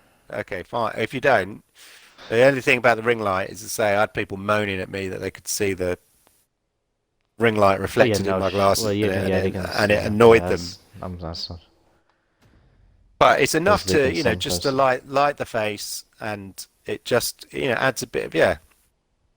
Just looks. If I think What if do you you? look like you're taking your stream seriously, I think the Yeah. the viewers take your stream seriously. If that makes sense. It's like regular, like you do. Doing regular streams, having good sound quality. If you're going to be in picture, then it looking okay. Yeah. What do you think about green screens? Because this is something that has been popular in the past, but I haven't really seen too many streamers do. Well, Doctor Disrespect's probably the most known one, but Yeah, yeah, there's a yeah, lot of yeah. people who invest in green screens. And it's something that I have questioned a while because I really don't like. I'm gonna be honest. I really don't like green screens because it can just so many screw ups can happen. It's just like really. I might as well just show the Yeah. background. What difference? It's not like yeah, it could be a poor like people are gonna walk in front like when I'm just someone walks in front of you and accident or like something like that. It just screws it up. There's like fuzz and all that. It's like wait, what the hell am I gonna show in the back? If I'm like I don't know how unless how interesting your that's like your setup is. Like who's gonna go behind you? Well, Yeah. Well, like people want to yeah. see who So comes behind you, but yeah, again, I'm quite happy not to have a green screen. I mean, I guess if again, if I see some, so if I'm mixing, it look behind me, it looks sort of okay. I've got like a library of books, and then I've got pop figures and my headphones all laid out, or my controllers all in on the shelves behind me, all sort of neatly laid out. So visually behind me, that people are that bothered, it looks all right. Um, but I guess if people are streaming out their bedroom and they've got like clothes all over the floor at the bottom and it just looks a bit messy, then some people like want to keep their privacy and would just rather have their head and shoulders sitting in front of the visuals, the picture. But as you say, again, it's just another level of, it means you're gonna have to have a computer to manage your streams, and then you've got to manage all the sort of manipulation of the green screen to get it working so that it doesn't look fuzzy or whatever, or you disappear, or so again, it depends how serious you are about it, but it just, to me, it's another level of hassle. If behind you looks okay, that's fine. So yeah, personally, I yeah, wouldn't I can necessarily. I, assume. I'm not a green screen kind of guy. I don't think I Yeah, need I don't one. know. It just seems broken. I don't know. I don't know. I don't know how only that color. I'm just really confused. Like It's maybe always I'm been maybe the I'm way. dumb You due to can do other colors. Yeah, you can do other colors, but even in the film and TV industry, it's always been green screen. yeah. Don't know I don't know how why. that. It's like it's only that specific color that is possible, and I don't know how they Yeah, like a lot of times. I really yeah. don't know the magic. Maybe I gotta do more research, but Well, you can you next can do it with other colors, but yeah. traditionally in TV and film it was green. So I guess they just go, okay, chroma key just uses green. But nowadays you can take out any particular color, but yeah, green is the traditional choice, I think. There may be some science to it or some reasoning behind it, but yeah. You get Next Elgato question for again. you. They know people do it. They Yeah, do that pop-up one that like, it's too much. yeah. Um, Again, it's expensive. You pay. Elgato products are good, but they know they've cornered the market, and you do pay the nose through the nose for it. They should. Just like Pretty they easy like. to It's set up. dead expensive. Yeah, you can buy cheap green screens, but again, you just need a wall to hang them on. I don't have a wall behind me. Um, I've seen ones that clip onto the back of your chair. Just like Yep, it's a hassle. that's counterproductive. Yeah. Yeah, so it's a big round Next. circle that you clip it on the chair, and then it's like a big round circle. And then the idea is then I guess you just got your head sort of sticking in front of the game, whatever game you're playing. Yeah, not necessary. Um, Next question I have for you is something that doesn't really show up in a gaming setup, or but if you PUBG did this in the past at the World Championships. Rainbow did this too, but it's not really prominent. It's something that to be honest, a lot of people haven't heard of, but if um, it's something that has been fascinating the last year, which is the Tobii eye tracker. Oh yeah, So, what have you thought of the Tobii eye tracker device that is being used in esports to track eye movement? What do you think? And also, so we're gonna talk about eyes here. And also, what do you think? So we're gonna talk about Tobii Eye Tracker first, and also, what do you think of gaming-specific glasses that help, the yeah, blue light there? yeah, yeah. So start with Tobii Eye Tracker. Okay, so I mean, what's the function of the eye tracker other than you mean like from an esports point So of view to say look base, look at look at look at look at what he's looking at now or she's looking at now, or to see whether they're cheating? He wasn't it's even no, they looking. It don't. You was a can't use that as cheat. That's 360. not Yeah. cheating. Yeah, it No, could. no, It but looks just like to it's see whether cheating they from are their view, cheating. but Yeah. Yeah, that's what I'm yeah. saying. To see whether they are cheating by going, he wasn't even looking. You know, Well, he he's wasn't. 360 that guy without looking. Um, Um, yeah. So what's the real basically it function of it? looks Okay. tracks your basically it sees what you're looking at on the screen. So like you Yeah. can maybe it tracks like maybe it looks like you're looking straight at the screen, but maybe your eyes are looking at the top left corner, you're looking at the right. So they're looking at like it's all around the screen.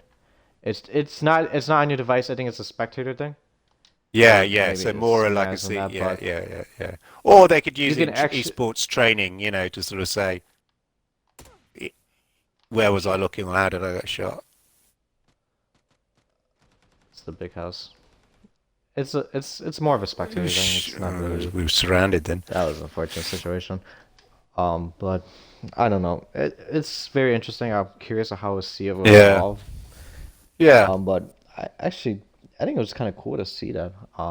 But again, it's Okay, it's like sports hopefully analysis, it's isn't it? You know, yeah. um, it's just another way of, let's have a look and see the way he was there. We're looking over there, but they could see that, such and such was happening on this bit of the screen, or they dominate. They're constantly looking here, expecting somebody to come through the little slot here, and in CS:GO, whatever. It's that sort of sports analysis. I could see them some sort of value in it, but yeah. But in terms of Next the question glasses, was yeah, the oh yeah, so glasses, forget about that. yeah. So that is something I did look into because, again, probably you don't notice it if you're young so much, but you're staring at a bright screen. The blue, it's that blue light. But to what degree, I don't know. I think the jury's out in terms of, so all screens give off that blue light. There's always about mobile phones or whatever giving off blue light, and it affects your sort of brain patterns at night before you go to bed, so it keeps you awake, whatever. There's something to be said, I think, if you're staring at a screen all day, some sort of eye strain. But again, that's that. I'm not sure there's enough evidence, or what's actually offered on the market. How do you know it's genuinely giving you some sort of medical benefit of some sort in terms of protecting the eyes, or is it just a cheap gimmick? I think it's just to get the remove the strain of blue light and all that. Yeah, I thought you're but gonna be staring at the screen, so I don't know. yeah, I think that's the main thing. But I think it's like, how do you know that the glasses that you're getting, it's not just go buy a pair of yellow shades. There are companies that sort of say, no, these are specific, they're scientifically proven, they meet this criteria. But it's like, how do you know, what is that criteria? Or is there a sort of some sort of certification that you can get that sort of says, yeah, if these glasses have this certification, then yeah, it's properly removing the sort of the blue light, or doing the job properly. But I think it has to be more on I have thought about it because experience. late They're night pretty cheap. streaming. If you're gaming Oh all yeah, day and then you're still late night, and yeah, your eyes do feel the strain. So something to be yeah. said for it.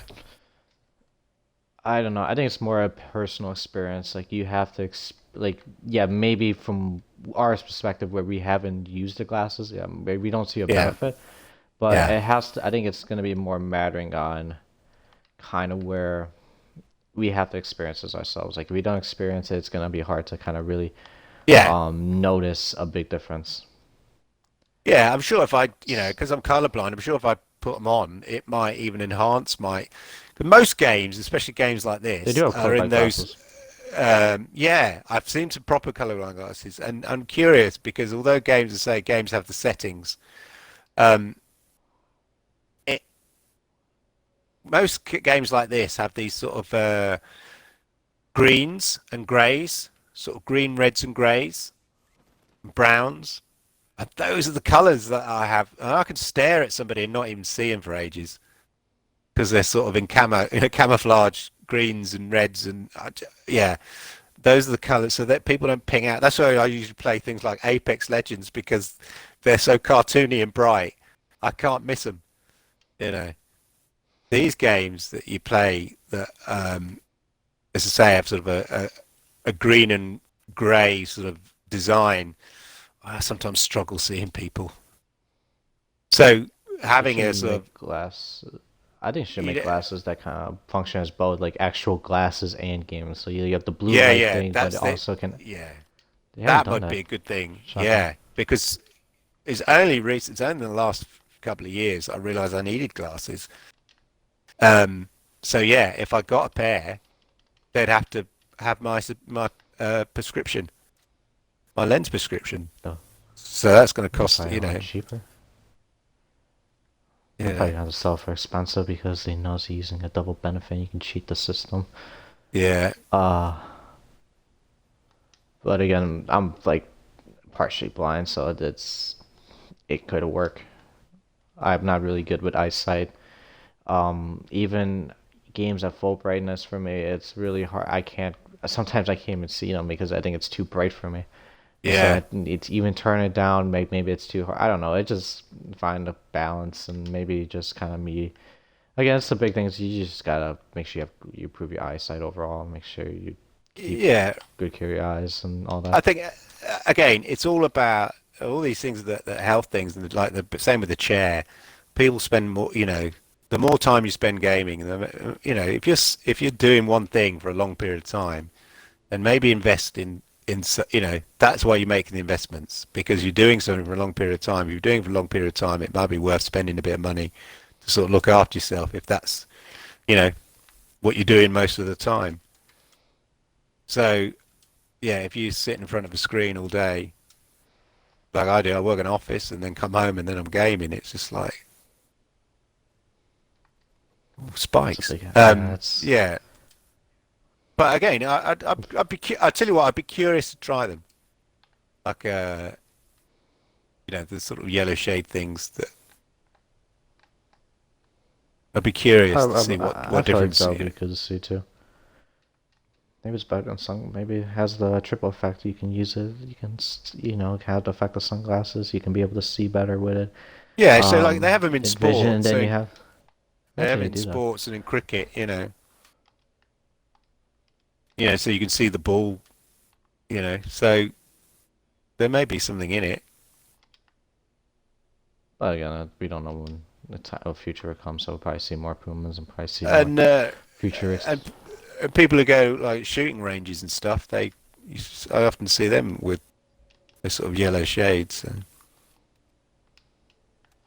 I don't really know what the hell that is. I think Yeah, it's just because but then people again, like to get the this is fuck off the another boats. marketing thing. Yeah, I think the key thing would be is that blue light. If you're gaming and then the blue light affects your brain patterns at night time, so yeah, give the eyes a rest. But So again, you is know, you so don't know next how good question. how Yeah, good it is though. Whether you're just buying a cheap yeah, plastic your pair of experience. yellow sunglasses or a genuine piece of medical equipment, you know. Next question I have for you is it kind of rough that if you want to have an opportunity in esports, you have to spend an abundant amount of money so you're not at a disadvantage when competing online for a chance to go pro? So like people have this like like do you think it sucks that all these technologies make a big disadvantage in a career path that has been ever like in a career path that's been ever growing in the last 3 to 4 years, having to buy all these constant Well, yeah, equipments just to make sure you're on edge, yeah. even I if you think, have the talent. yeah. No, I think if you've got the talent, you know. So, for instance, if you like, not, I don't play things like FIFA. If you play FIFA, for instance, in their competitions, they have the Xbox and you know the PlayStation rounds. So everyone's on a level playing field. You know, you can't play with keyboard and mouse. You know, in those games, if you're playing on the console. So effectively, other than yeah, you're on a level playing field. I think the difference becomes if you say actually trying to get into sort of the PC gaming side of it, then yeah, then you're playing with people who've got different levels, aren't you? Really, you know, you take even just simple like the Fortnite competitions. Then there was the console competition, and then there's sort of the PC version, and eventually everybody ends up on the same version. But yeah, going through the rounds, if you're playing on the PC versions, you're going to be at a disadvantage of somebody who might, you know, You mean advantage? if you've got the talent, but they've got, you know, reasonable talent but much better equipment. Like it's what So playing. So you for see, instance, actually, sorry, let me argue that. Do you mean PC yeah. that has an advantage? I was just making sure. It's like, wait, No, what I'm saying is, I think that the differences between the PCs means I think you're at a disadvantage if you're trying to get into esports in the oh, PC world. There may be a sense that you do have to spend all this money, whereas you can get in esports. So there are plenty of big of the esports competitions that have like a console element to the competition. So like FIFA do, I think they do the Xbox side of it, and then they do the PlayStation side of it. So there you're on a level playing field. Yeah, everybody's got, everyone else has got the same Xbox. Everybody's got the same PlayStation. Effectively, everybody uses the same controllers. You're not allowed to have sort of fancy controllers or keyboards and mouse. So if you're good, you're good. You're testing yourself against everybody else who's got basically the same equipment. As you say, the problem with the PCs is, if you want to get competitive, then there's real pressure on you, I would imagine, to constantly get the latest equipment because it's going to somehow give you that competitive edge. So, yeah, it's going to mean that some people might have the talent, but unless somebody invests in them, might not have the means to really give themselves the chance that they need.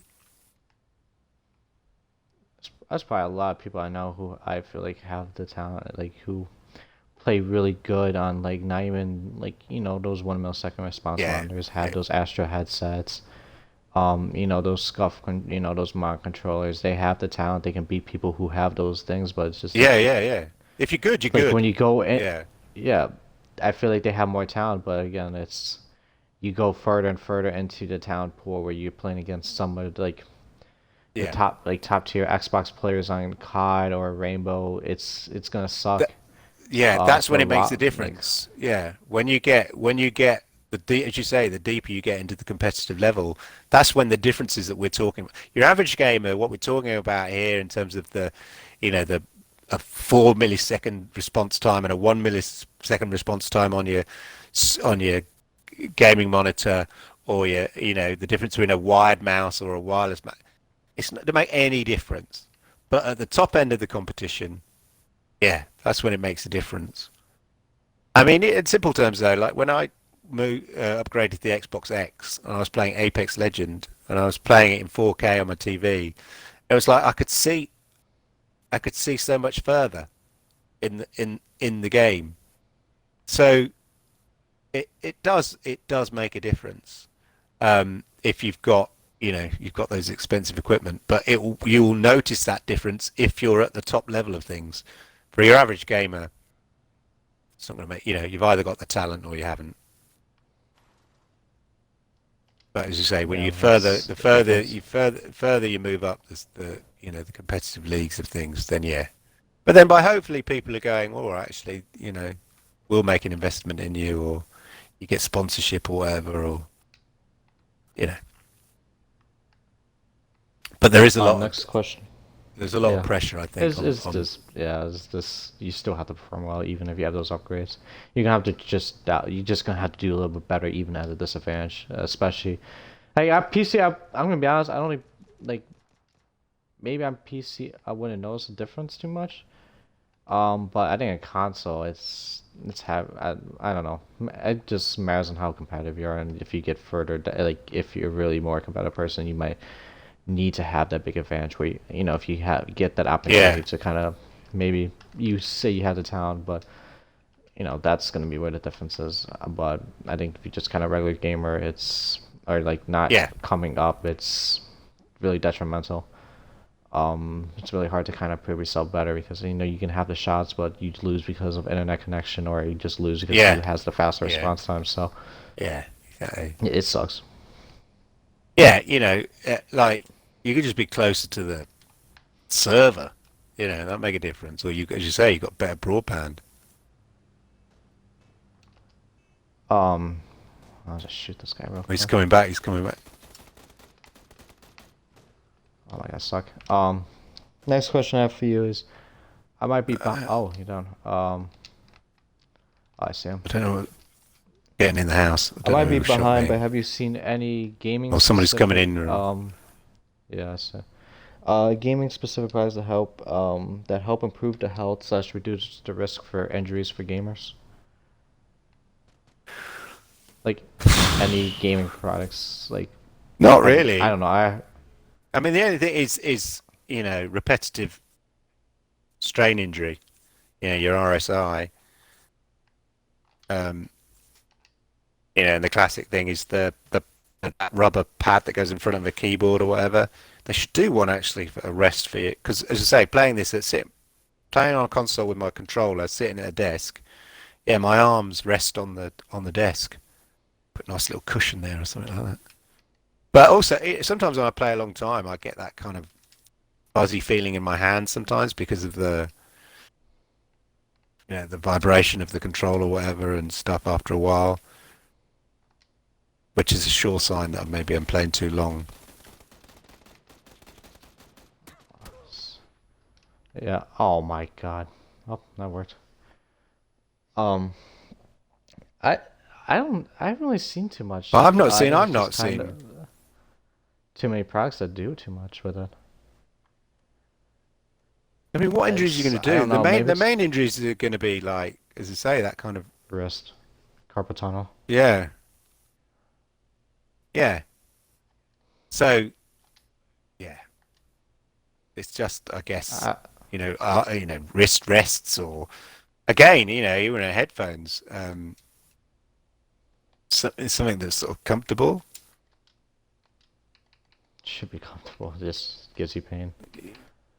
But I don't know. It's mass, and I think just the more healthy you get, I think you won't notice the difference. But I think it has a big side effect, and people kind of quit because of that. And it's Yeah, something that you can't really do anything. Like I don't know what you can do with it.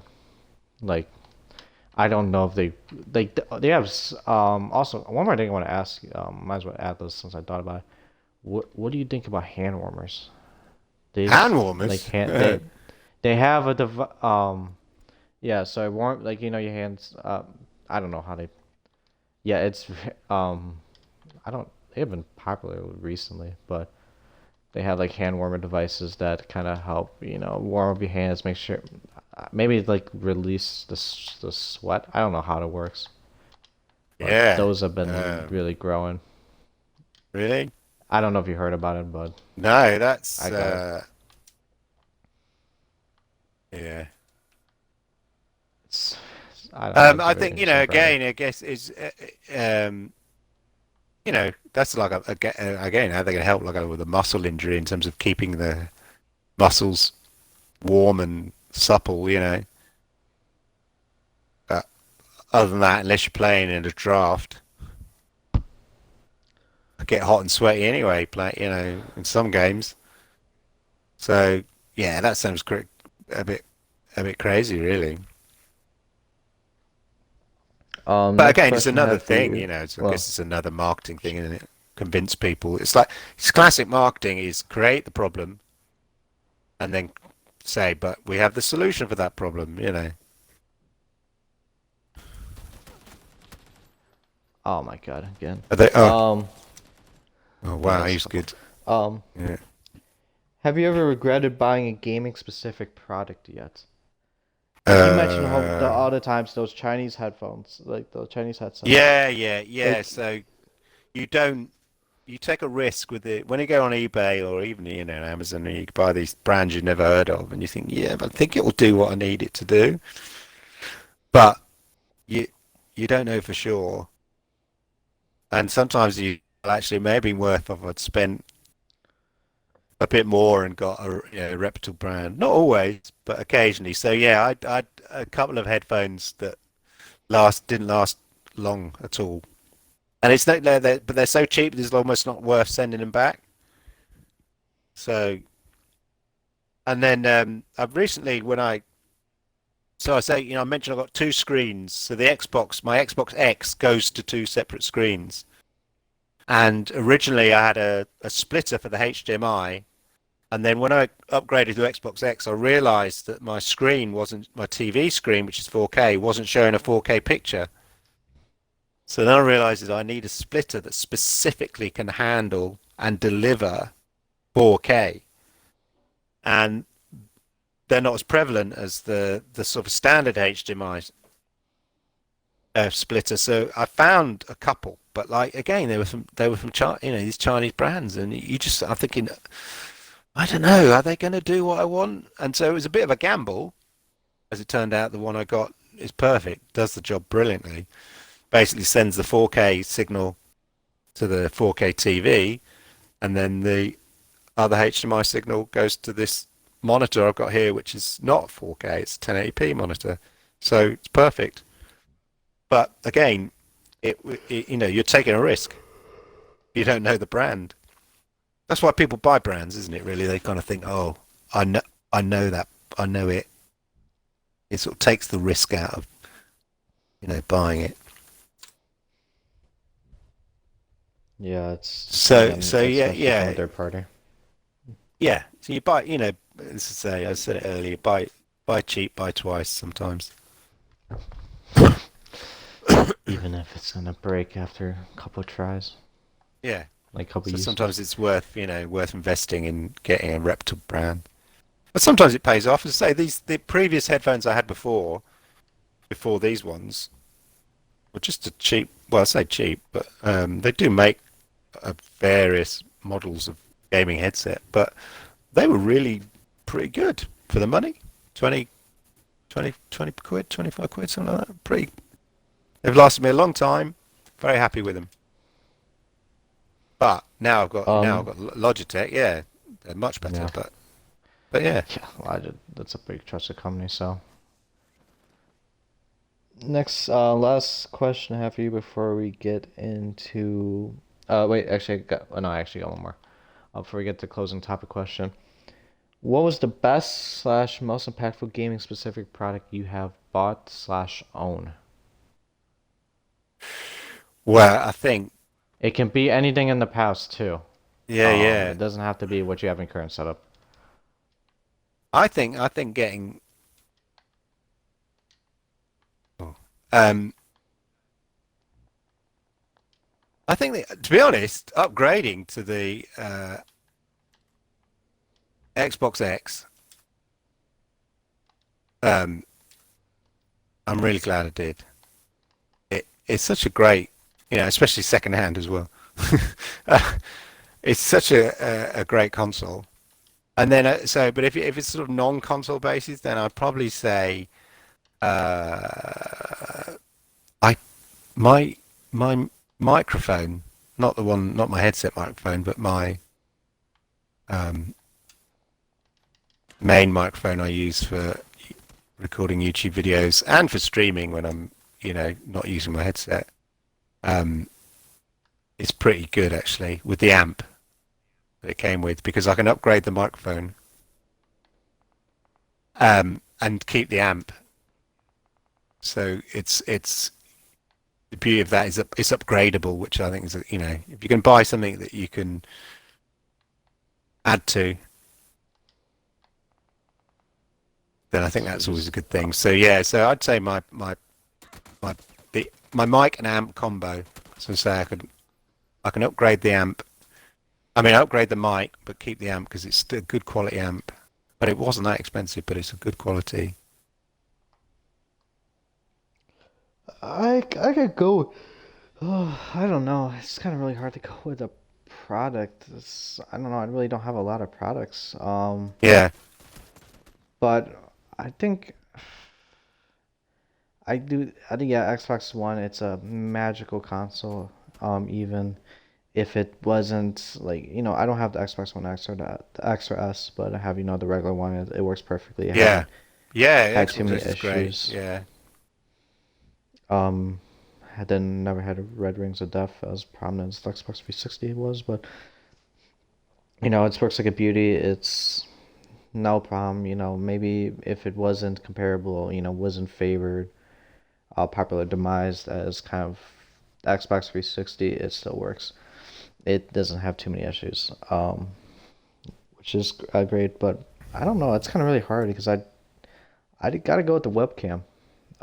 I yeah, don't forgot the name of the webcam, but I think it's someone told me while I was doing another episode said, yeah, if you're gonna improve your stream, you need a webcam. So I bought it for Black Friday and I said, wow, this is gonna be a big help because I can get more and more viewers constantly, and people can see me, and it's I know yeah, it's been slow um with the webcam, having the webcam because it's being a small streamer and all that, but I think it's been really helpful that people can really see the emotions and all that, and I feel like that's gonna be a big help in the future, especially in the long run, if I keep growing and grow, as you keep growing and growing, the webcam is something that it shows your true identity.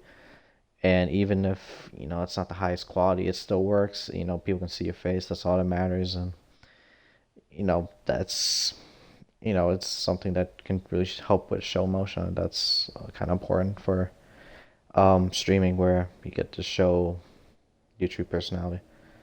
yeah. I think Um, a decent camera. You definitely the more you're gonna go, go visual. Show yourself. Then you definitely worth investing in a good camera. So although we talked about lighting earlier, the thing about the Logitech is that it works in quite low light, and um, so yeah, that's what makes it the C920 makes it such a good camera, I think.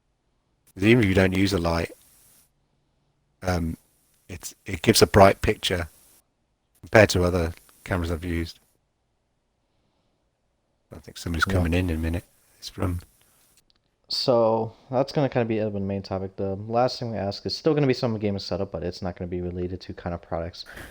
From streamers you have seen, personalities, what has been from it can be okay. So I'm gonna say it's a gaming setup, but what is the best gaming room slash setup you have seen from ever? From we'll go with a personality since I like we'll go with a personalities or like a we can go with specific company or something like that just so we get credit for them. yeah. So It's definitely a like hard question. yeah, yeah. Well, you've got. I'd love uh, a Doctor. Sorry, I'm in a firefight there. Doctor Disrespect's Soul setup. The in terms of his, the use of his screen. We talked about green screen, but the production values for a streamer is It's amazing. impressive. Yeah, yeah, but it's not just it's so imaginatively done. His whole arena thing and the way he does it. Pretends he's sort of walking into the arena. It's good production techniques with actually really creative, you know, done creatively.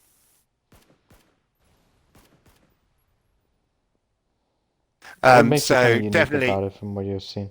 well, there's no one quite like him in terms of the sort of it's a character, but he follows through with it, the whole thing. The whole character thing, and in terms of the production values. Um, yeah, I mean it's really good. But then also you want people who are good, you know, at what they do as well, not just like who play the games well, and he can play well. That's why people follow Ninja or Shroud, whatever, because they're good at their games, So, and that's half the battle. Often, people want to see. People say to me, who aren't into gaming, why do you watch? Why do you want to watch esports? Why do you want someone playing games all day? What's the point of that? And you think, well, why do people who want to watch, footballers or whatever, who but play football? Yeah, you play football and you watch football. Play games and you watch gamers. It's because you want to be entertained. You want to learn things, and you want to learn things from people who are good at their games and stuff like that. And you see some of those. It's hard for me to say what the best setup I've ever seen because I've seen quite a few. Because there's so many sites or YouTube channels that specialize in what I call game setup porn. Like amazing setups, and they show the rooms, and it's you know what I mean. It's like, oh my god, that's amazing. You think, but I thought about this because there is, in terms of a PC. There's a YouTuber I watch called DIY Perks, another Englishman, but he builds stuff. So he's not specific gaming, although he has built a few gaming PCs, but he doesn't build gaming PCs like anybody else. So his gaming PCs don't have like, RGB lights and all that kind of stuff. He bought one out of sort of brass, and the casing was made out of sort of a polished brass and rope, like something off an old steamboat. And it was just amazing. But inside was like a high-powered gaming PC. And he sort of built his own case, and then he applied this old sort of rope, like it's from a ship or something. Oh, that's me. Oh, this guy there. It looked really sort of like a sort of steampunk thing, but really classy. So yeah, I like people who do things a bit imaginatively with their PC setups. If they're gonna, rather than just. I mean, you see such amazing PCs, all these lights and liquids going through. I mean, ridiculous ones. I mean, people's, you know, just really, you just think, wow. But occasionally, people do things a bit quirky. I've seen ones that have done like I saw somebody doing like a PC, an Overwatch PC. So it used the Overwatch colors in terms of the liquid cooling and all that kind of stuff, and all the wires all beautiful and the piping inside. Just yeah, it's an art form in itself, I think, isn't it? Really. But yeah, if you ever check out DIY Perks, he does these amazing builds, not just of PCs, but just he inspired me to actually to make my light I told you about. Although his versions are incredible, he made a sunlight out of an old TV screen, and it creates like daylight. It's like having, so you don't need a window. Say if you've got a room that hasn't got a window, you could put this sort of window thing on it. You built from an old TV that he did, quite cheap, and it looks like daylight's coming through. It's amazing. But yeah, he builds these crazy PCs that don't look like any PC you've ever seen. That look like some pieces of sort of German engineering or something. I think the best setup I've seen was recent. I think it was Nick Marks. Um, Yeah, yeah, like it looks so sweet. First thing he got this, he got the lights, starlights right above it. yeah, It's yeah. it's a whole big ass room. That I saw that I'm one. trying to Yeah, I look saw for it. that YouTube video. Yeah, yeah. And because he goes through Mm. the building of the process of it, all the wiring, as you're saying, all the lighting, there's like the starlights that he's got in the ceiling, and then the sort of TV. He's got like isn't it an L-shaped room or something? And he's got like a sort of He a has a four station gaming. He has like people can yeah, come in and play games. He has four extra yeah, monitors yeah, and with all the PCs. You can take a headset. You can take a he has a waterfall. He uses the was it yeah, the yeah, hexagon yeah, things. yeah, yeah. for soundproof. If that's your You know, job, it's impressive. yeah, it It is is impressive. awesome. Yeah, it's like a dream, isn't it? If you've got the money, if it's your job, it's like, yeah, Especially it took a while to get this going. It's like it's impressive. yeah. Piece of work. If I won the I think it's lottery or just the most. something, I'd think, yeah, I'd have, I'd have I, a full-on gaming room, Eve. all Yeah, decked out. I don't know. It was Yeah, just impressive. yeah. No, Well, I'd that's seen it. gonna It's impressive. Yeah, yeah yeah. That's gonna be the end of the show. Thank you, Lord Kensal, for joining. You provided a you're lot of insight welcome. about game equipment and all that. This is the kind of one few episodes I haven't really dominated with talking. But that's great. So I can. Do you want to give any shout outs to anyone before we scoot along, or Yeah, just I well, don't know. just if I may, I'll just shout out my main YouTube channel, which is Clive Illingdon. I'll send you a link if you put this on for it. But check that out. I do a lot of tech reviews on that. A lot of gaming reviews, and then on YouTube my gaming one where it's just gaming, streams and stuff is Lord Kensal, aka the Gamer Dad on YouTube. I'll send you a link for that. But it's been good to talk to you. It's good to sort of talk about this stuff. Yeah, it's again. This is a that's getting hard to find people. Getting it was easy to kind of find people with a setup for pictures, and yeah, I'll Yeah. leave it there. Well, that's gonna be the end of the All right. episode, guys and gals. Thanks for watching. If you enjoyed the podcast, like and subscribe, and I'll see you for the next episode sometime next week. Bye.